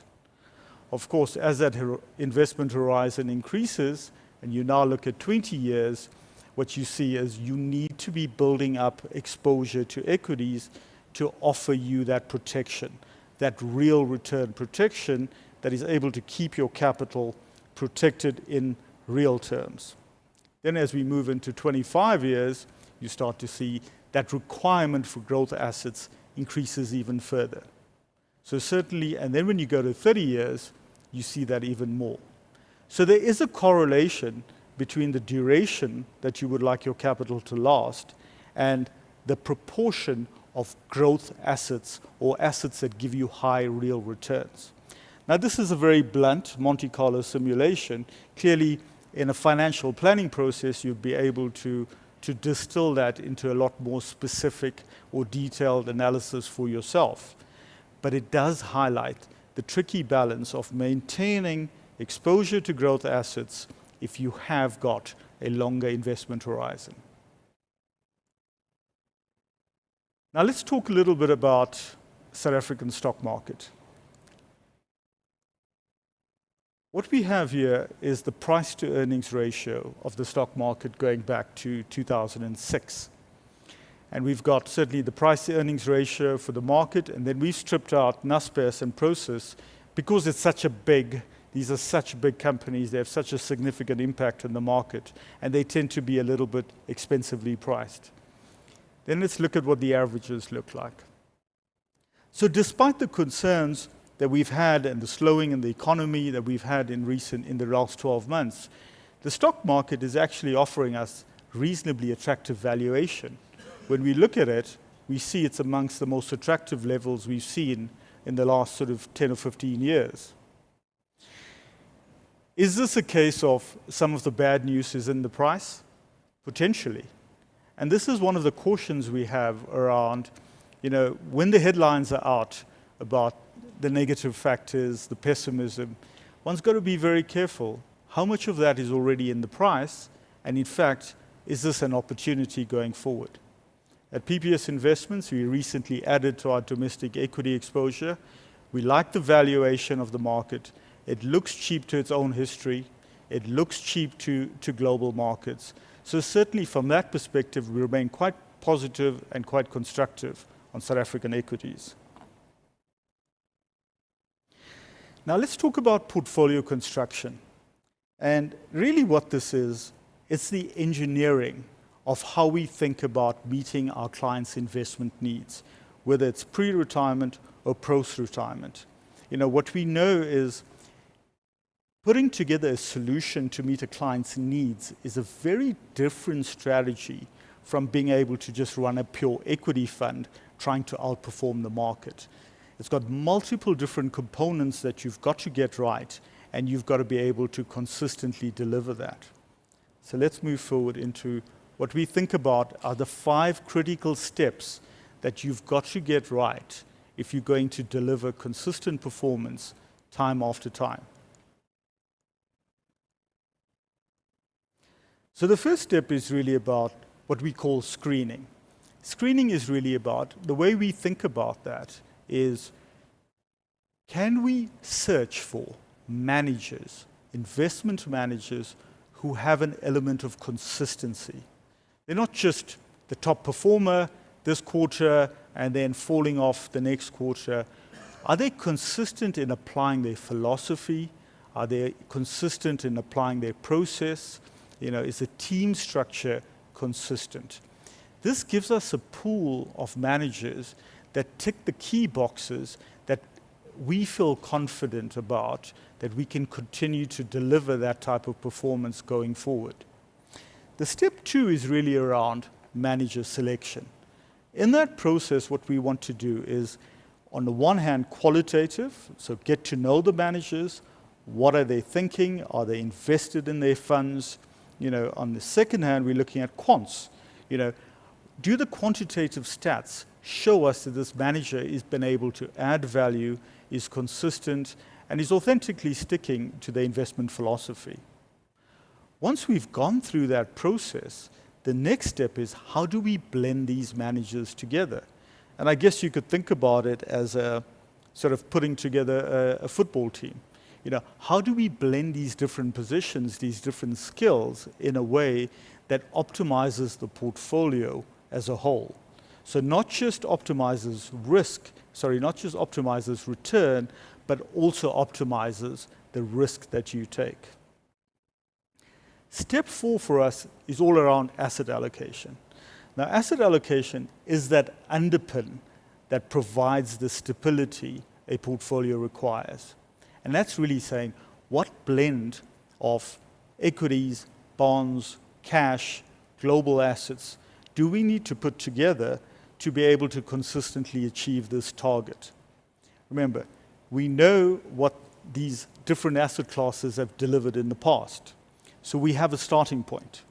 And that often sort of becomes our strategic asset allocation. But of course, that's the history. We need to look forward, and we need to be thinking tactically, where are the opportunities for the next 12, 18, 24 months? And that process is really the asset allocation. And that's a key underpin to the process. And then lastly, the hygiene factors. Have we checked the portfolio construction? Are we sure that all of the pieces work together? Are we looking at any risks that we need to mitigate, and any decisions we need to make? And that pretty much is the underpin for the PPS multi-manager process. Now, I just want to touch a little bit about asset allocation, because it's such a fundamentally important piece in being able to achieve your investment returns.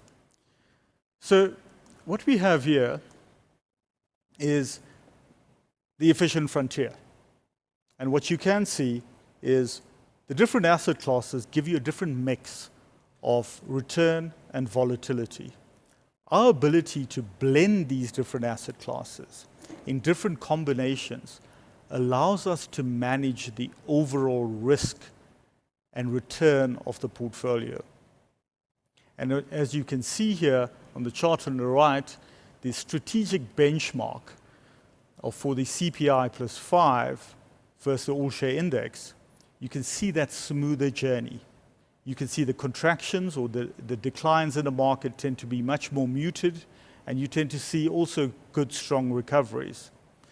You may not be able to read some of the fine print, but really what that shows is that the drawdown percentages in a CPI diversified portfolio tends to be a lot less than if you were invested in equities. And that's really that downside protection or the less volatility that you're looking for in a multi-asset class portfolio. Now, certainly when you blend these different asset classes, you are able to create different types of solutions. So you may have a portfolio that's got 80% in fixed income portfolio, in fixed income instruments, and 20% in equities. That will typically be a lower volatility solution and will give you a lower return. On the other extreme, you could be looking at a portfolio of 80% in equities and 20% of fixed income instruments, and what you would receive is higher volatility, but also higher returns. And really the portfolio suite that we've constructed is really about different mixes of the different asset classes that give you those different outcomes. And that could be anywhere from CPI plus 2 to CPI plus 5, or even beyond. What we do know is that over the last 120 years, South Africa has been one of the best performing stock markets in the world, with a real return of near 7%. And in fact, in US dollar terms, is the third best performing stock market in the world. So we've got the historical data, we understand the current valuations. That gives us the toolbox to be able to implement a portfolio strategy. And in fact, over the last 12 months, and in fact over the longer term as well, we were very pleased that this strategy has borne fruit. We've seen very strong performance across a range of solutions. Now, it's not common, you wouldn't typically expect a multi-manager portfolio to be so strongly performing. You wouldn't expect them to be the first and second quartile so consistently. But we think it's a testament to the engineering and the multi-manager process that we've built in the business over the last several years. And that's certainly something that we are very proud of and we look forward to delivering in the years ahead. So in summary, I think we spoke a little bit about the Rand. It is something I guess we all get quite emotional about from time to time. It is a big factor in the financial planning process, and certainly from time to time as South Africans, we can become pessimistic. However, when we look at the data in a cold, hard way, what we realize is the Rand is pretty much fair value against the dollar, and it has been over these last 35 years. In fact, it's very much along its PPP line. We also think going forward, I think we face many challenges as a global economy, and one's got to be able to look beyond the traditional thinking of growth will solve our solutions or big central government will solve our solutions. We have to take responsibility in our communities to be able to find innovative ways to employ people, to bring people into the system. You know, yesterday we heard that 34% of South Africans are currently unemployed. It's a scary fact, but it's also an opportunity. If we could get these 34 people back into the economy, building new technologies, new systems, sure we have skills shortage, but education is an opportunity. And the types of industries in food, housing, energy have huge opportunities in the years to come. So we certainly have a low base, but also a big opportunity going forward. So certainly one of the key challenges we have at the heart of our system right now is that we have the risk-free rate, the global risk-free rate in negative yields. And certainly that is going to be a challenge, but also an opportunity for countries like South Africa where we can offer good yields and we can offer good real returns. And we are seeing those capital flows coming into emerging markets. Certainly for retirees, the big challenge is balancing your need for less volatility, but at the same time managing your need for or your risk of longevity. That is the heart of the financial planning process, and it is something that we've got to get right in the years to come. In terms of managing money and achieving client outcomes, we certainly believe that manager selection, manager blending, and asset allocation are the fundamental underpins for a sustainable portfolio construction over multiple economic cycles. And of course, ultimately, good sound advice is the underpin. It is the safety net or the security net that each of us has to have in order to be able to achieve our goals.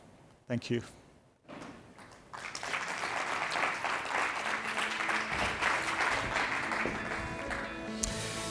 Well, let me invite you to continue that conversation as we sit down and we chat. I suppose, what's the old saying? Things are never as good as they seem, nor are they ever as bad as they seem, right?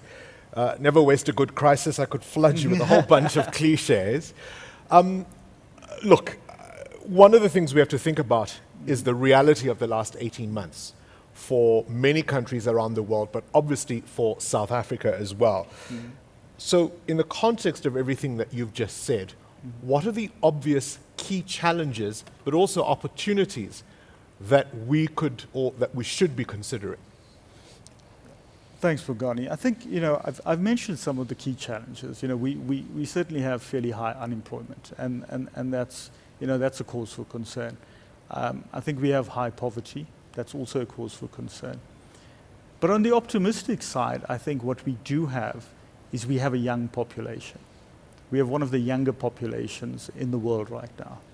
And that does mean that we've got that strong underpin of people coming into the system to be able to generate the demand that we need as a society. I think there's something else we don't speak a lot about, but being part of Africa is also a massive opportunity. I think there's huge opportunity. We've seen a number of businesses successful in Africa, and I think the more we develop bilateral trade agreements and the more we are able to supply goods and services into Africa, the more of an underpin our economy will have. Can I take you up on some of those? Sure. We've got an unemployment problem, yes, but even if you go back to the 90s, mid-90s in particular, those were the good years as we look back on them. But even then, in the so-called good years, the unemployment rate was significantly high. The youth dividend, is it going to pay? Because our unemployment figures are high, but they're particularly high amongst young people. We've got an education system that isn't preparing them for the current realities, never mind the future of where technology is going, where AI is going. You talk about trade agreements, whilst we welcome, of course, a continental free trade agreement, for example, but so many South African companies and businesses are finding doing business in the rest of the continent quite unlike anything they anticipated. So all of those opportunities are still significant challenges. Absolutely. The education question is a good one, because I think we've been thinking about education on a very traditional academic schooling system, and I think what we see is that there's so much opportunities for education to action. We've got to reform that. We've got to change the thinking on what that education is. There's no point putting people through a system and they come out of the system and there aren't enough jobs for them. We've got to find out where the demand is. What are the pockets of society and economy that we can create different types of employment and skill people up relatively quickly to get them into action and get them employed quite quickly. I think on the Africa question, yes, we have had quite a mixed bag with South African businesses going into it. Africa's challenging, but I think infrastructure is probably one of the biggest challenges when you're doing business in Africa. Having said that, it still remains a massive opportunity to not only sell our goods and services into Africa. And it's interesting, we've seen in this pandemic environment that actually trade's picked up, that we're starting to see that forced demand and pressure has actually, kicked up trade in Africa. It's a massive population. It's a young population. And it is a big opportunity. I think it's got lots of challenges. I think we've had teething issues, but I think we've got to remain positive that while it's not a quick win, it is a big win if you are able to get it right. Right, I think that's a comprehensive answer. Thank you very much for that, and obviously your presentation. So we've heard from a number of our presenters today, and we're now going to have an interesting opportunity. I'm going to invite them all to come back onto the stage, and we're going to have a panel discussion and just talk about or explore some of their more thought-provoking ideas. So Louis Fourie, if I may have you back, please. Linda Sherlock. Dr. Michael Moll obviously will still join us virtually, and Anil, you're here. Ayanda Siboni as well. Would you please take your seats as we have our discussion once again.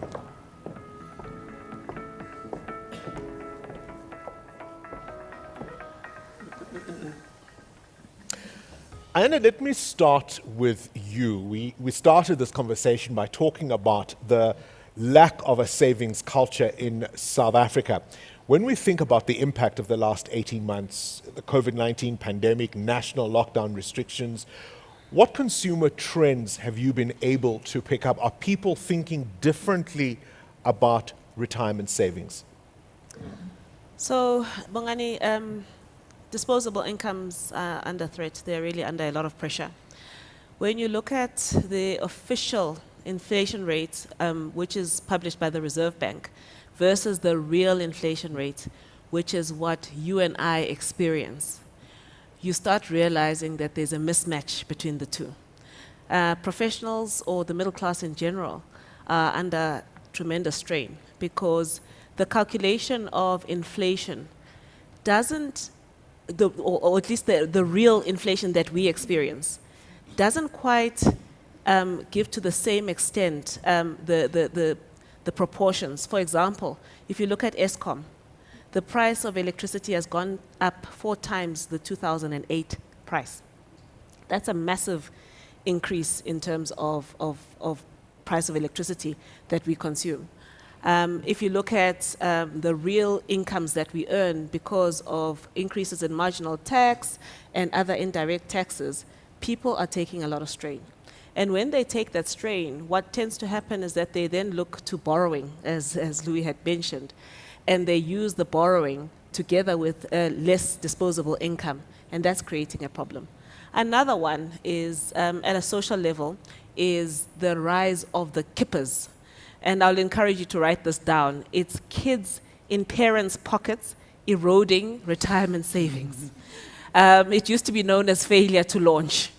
But on a serious note, that is something that is creating some impact on wallets because parents are having to support their children for longer. And that is a serious issue. So if I have to summarize, I will say it's inflation, it's rising debt, and then having to support children for longer is impacting retirement savings. Louis, then I'll come to you. Even with all of that in mind, there's still something of a mental block in terms of how people think about retirement savings. We've got pressures now, as Ayanda's just told us, but obviously the future is still coming. Yeah, it's as if people think retirement is for their parents only, you know. It will come one day and it's for other people. I think, again, you know, the sooner we can sensitize people about the reality of living a long life after 60 and 65 and still earning an income there to supplement your investments. You know, that whole thing of having to stop at one point solidly and start living off your investments, we have to change that mindset. And then to I mean, government's proposals now of getting people to save more in a compulsory way. I know it's not nice for someone else to tell you to save, but many of our parents came through because of that. They had no choice. They had to belong to a pension, compulsory pension contribution every month. They got used to it, to live off 85% of their money, and they were okay when they eventually retired. So I think you have to get to education, to tell people it's not an option, you have to do it, you're going to live longer, and that you just need to look after yourself one day because no one else will look after you. You can't do this to your kids, to put the responsibility on them, because they have to set themselves up now as well. But is it that simple in the context of what we've just heard about how much pressure people are and all these other indirect taxes? One of the questions that must be asked is, gosh, particularly when you look at who is working and who is paying tax in terms of even, the tax base, is that yet another burden we can take on? We'll have to. That's the reality of South Africa. I think for another 2 generations, Bongani will have to chip in and make it possible for the whole society to grow to that level, to get to a middle income and even a middle higher income country. But that's who we are. Linda, let's stick with pensions and retirement reform. There have been a number of debates, as you will know. One of them is being the 2-bucket retirement system and the green paper on mandatory savings that we've just heard mentioned. Is it a good idea? Are you with Louis on this? We have to? So I think I'm going to tackle the 2-bucket system and really hand over to Anil to tackle the green paper. So the 2-bucket system, I just want to dial back a little bit. We need to understand that it's under discussion at the moment, that there's a lot of engagement that's going to be happening across industry and stakeholders before all the details are worked out.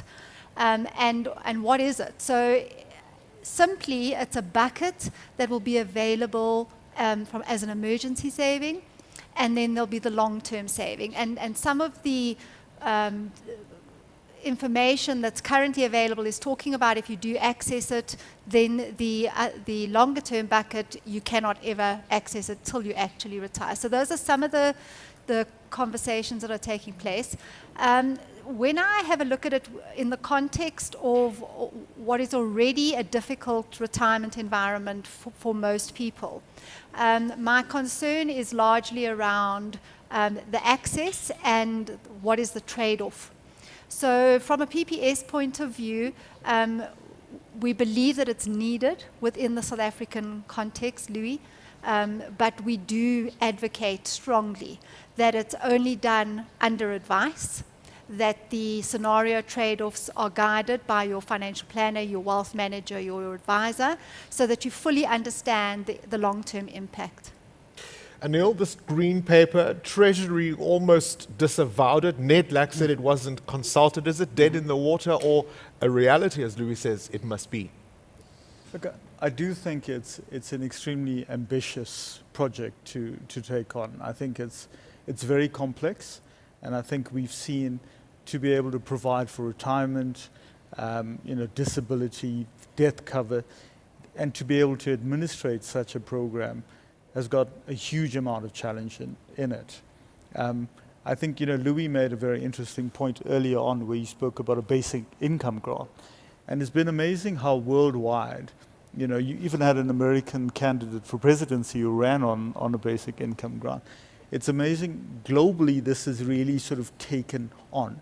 So the question is really, what is going to be the most efficient way to be able to provide that safety net for society, and how do we believe we can be successful in implementing that? So while the green paper does talk about that, I think it's still very early days, and one would think that this is something that's going to have quite a bit more consultation and something that's going to be implemented over time. But I do think we need to have more debate about what is the most effective way to achieve what we want to. And I think, that consultation process needs to be a robust one, because ultimately what we all want is for it to be successful. Yep. it was debated for 5 years, and the minister just went ahead. It'll be very interesting, as you say, to see how it unfolds. All right, let's bring in Dr. Michael Moll now, joining us virtually, as you saw earlier. Let's talk about the impact of the pandemic and also, of course, the vaccine rollout. As people are thinking about their health and people are thinking about their well-being, what has shifted in the mindset of South Africans? Before I get into that, Bongani, I'm still, Ayanda, I'm loving your Kippers acronym, by the way. That was just beautiful. I wrote that down. Not that I'm giving any financial advice here, but my wife decided to go ski. And that acronym was Spend Our Kids' Inheritance. So just a thought for those of you who have kids. You are Kippers. Back to your question. It's a loaded question. And I think maybe to talk about something that's hot at the moment is this whole idea of herd immunity and the fact that I believe we won't reach herd immunity and the implications of that. And essentially, I mean, herd immunity is generally achieved only with high vaccination rates. And many scientists believe that once people started immunized en masse, 60 to 7% was the number about, herd immunity would permit society to return to normal. South Africa is now at 8.5%. But that's now unlikely. And though it's clear that vaccines are very effective at preventing symptomatic disease, it remains unclear whether they protect people becoming infected or spreading virus to others. I mean, vaccine's ability to block transmission doesn't 50% as effective, but there can still be a substantial amount of virus harder to break the transmission chain. So that vaccine rollout is slow and global. Even hesitancy is growing. It's 23% in the country, in some sectors 42%. And then with new variants that are changing, the longer it takes to vaccinate, the more variants are going to sprout up. They might be more transmissible and be resistant to vaccines. And really, vaccinating quickly and thoroughly can prevent variants from going around, but we're just not getting quick enough. And so that end point really of the pandemic is looking unlikely, and we're shifting away from a path to immunity or herd immunity now to a path to normality. In other words, more realistic endpoint might not arrive when herd immunity is achieved, but when COVID can be managed really as an endemic disease, something like seasonal flu.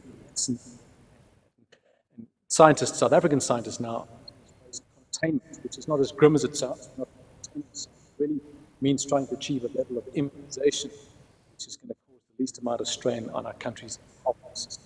That's the same way that winter illness might. I mean, a quick quote to close that. TCL basically just said that pandemics end winter, not winter. That's what we're going to see with COVID. Michael, we are losing you a little in terms of the signal there. I'm not sure if the connection is on our side or on yours. But Anil, let me bring you back into the conversation. I mean, no country has been left unscathed by the last 18 months. Is South Africa a sure bet, or are you now starting to see people thinking about offshore investments? Yeah, so Bongani, we've definitely seen investors looking to up their offshore exposure over the last few years. But I think it's been a very sensible strategy, and it's a strategy based on diversifying your assets, but also allowing yourself to access new and different growth opportunities and companies that you wouldn't typically be able to access in South Africa. So we've seen that increase, and we expect that to continue going forward because it does make sense from a diversification perspective. My only caution up front with the rand is be careful if you're pegging it on a bet against the currency. Do it for good, sound financial planning reasons and for the diversification benefits. And we believe that certainly we've seen over the last decade that has enhanced investors' returns. Linda, we've spoken about this in the context of youth unemployment, but if I go back to your thoughts around retirement, if we think about the fourth industrial revolution, right, globalization, technology, what does that mean for possibilities of work and life after retirement? Great question. It's an enabler, without a shadow of a doubt. So whether in the context of connectiveness with communities, your sports associations, or involvement. It's certainly connecting us. But more importantly, it's stretching our thinking, and it's allowing us to learn new skills all along the way. And in this current world that we live in, you know, we've been talking about COVID and the pandemic, the ability to take those skills that you have and transfer them to online and be a mentor or walk a journey with an entrepreneur as they build their business and therefore assist in building their future is just made so much more possible as a result of technology. So to me, it's an open book. You know, we can just do so much with it. Ever the optimist. Always. Ever the optimist. Louis, I mean, we've sort of touched on this already, but let's go back to it. You were talking in your presentation about spending tomorrow's money today. Part of why that happens, of course, is, as we've already heard, there's so much pressure on people's incomes even today, right? So how do we think then about putting this money for some future date when we've got all this pressure to deal with right now? I think South Africa has got a very liberal financial industry. The banking industry is one of the best in the world. So to get back your money after lending it is a science in South Africa, which is a compliment to South Africa to have such a fluent financial system, because that's the artery system of any economy. You know, if your financial system works, there's a lot of hope for you. Only problem is poorer people, less educated people in terms of finances, they take the bait. And they don't understand really the effect of compound interest, and consumer debt can really bite you, especially when you're poor. 2-3 generations ago, I remember my dad lived in this neighborhood in the 30s, and he always told me, if you went to a bank and want to borrow money to buy a car, they laughed at you. They told you, where's the 50% deposit? And I mean, that's the 30s, it's 100 years ago. It's a very new thing, the consumer credit thing. You know, it started in the 60s in South Africa, and it got its own wheels. I think we need to educate people that there's nothing wrong with debt, but there's a responsible way of going about debt. And the moment you start to get that education going, the flip side of the coin is debt on this side, saving on the other side. People will have to get the education as well, how investments work and how powerful saving can be. But I think so many people, educated people as well, step into that debt trap, and then one day when you look up, you can't believe what you're in for. It's education. And yet so many people are left outside of that financial system as well. And to the extent that they are involved, the only way or the only entry point is through that debt trap.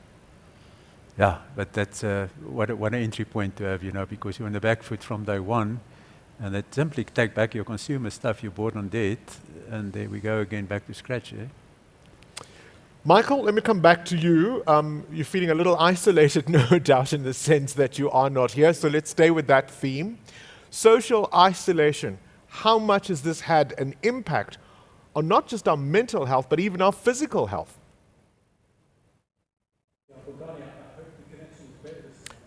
Much so.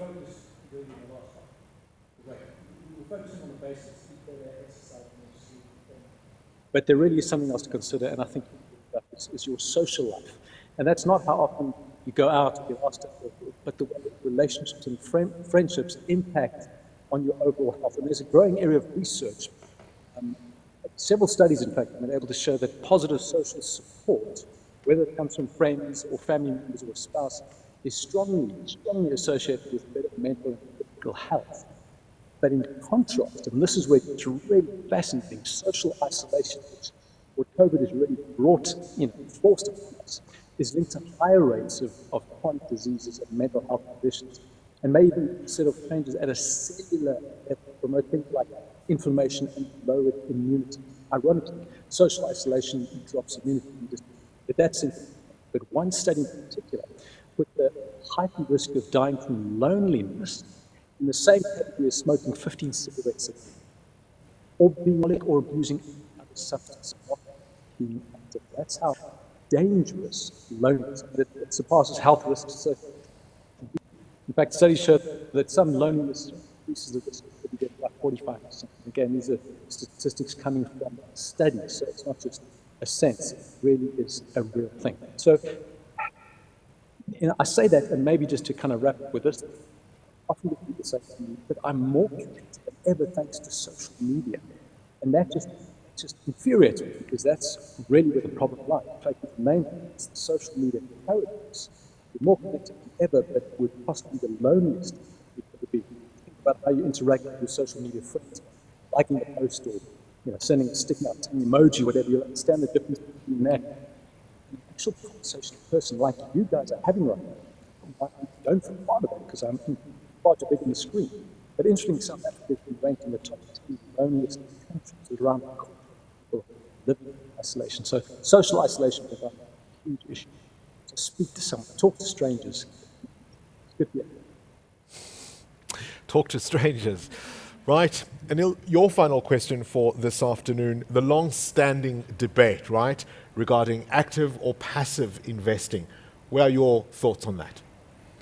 So I think, Bongani, passive has certainly come in and had an impact on the active industry, but I think they coexist quite nicely as we stand today. There's been some positives. I think the ability to access the market at a cheaper price has also put pressure on active fees, and we've seen active managers having to become more competitive and also to demonstrate their value add of excess returns. I think passive has also improved liquidity of global markets. So I think that's been positive as well. I think our own philosophy has been about partnering with top quality active managers. And we believe that over the long term, that has not just added value, but will continue to add value going forward. But at the same time, we remain pragmatic, and we are always open to looking at different possibilities. Ayanda, you get the final one as we conclude our discussion. As an outsider, this is your chance to answer this question to me, perhaps. What makes PPS so different from other financial services providers? So when you give a marketing person an opportunity to punt, well, that's exactly what I'm going to do. So our ethos of mutuality is what sets us apart. We are a true shared value model. At PPS, we share 100% of our profits with our members by allocating them to their profit share accounts annually. When they reach retirement, they can vest these funds and they can use them to augment their existing retirement savings. I've always been fascinated to see how much people are getting from their profit share. And now, with our new profit share booster and all sorts of product lines that we have at PPS, the growth in the profit share is just phenomenal. We used to talk and count the number of profit share millionaires. Now we are entering the era of profit share multi-millionaires. People sometimes don't believe this, but every year, there's an allocation. That 27.7 billion in the last 10 years has been allocated amongst our members. And when they retire, they walk away with significant amounts. And we take those amounts and help them with their post-retirement investments as well, with our investments, PPS Investments business. So, but beyond our profit share, we are very focused on our niche. We focus on graduate professionals, and we've been very good at developing solutions for them, whether it be sickness cover, things like short-term insurance, full life insurance, investments, fiduciary services. We work with your advisor to create the right solutions for you. Doesn't matter what stage you are in your life. As an 80-year young business, and this year we are 80 years, we started in the Second World War. We have adaptability as part of our DNA. Most of our members join us as students, and they stay with us a lifetime. So, Bongani, I would say PPS, together with your advisor, form a core part of the relationship in terms of growing your money. And as I said earlier on, lifetime partnership is the PPS way. Like a true marketer, indeed, you didn't waste that opportunity. Well, thank you very much to our panelists and our speakers, and really thank you to all of you who have engaged and stayed with us, both here at this event and, of course, virtually. And that means we have concluded then this PPS Retirement Summit for today. Thank you, as I say, to everyone. If you missed any of the highlights, you can be sure to catch them on the PPS website. So make sure you visit the website to be able to get some of the content, and you can get all of the information and what was presented today. The PPS Retirement Summit, making retirement work for you.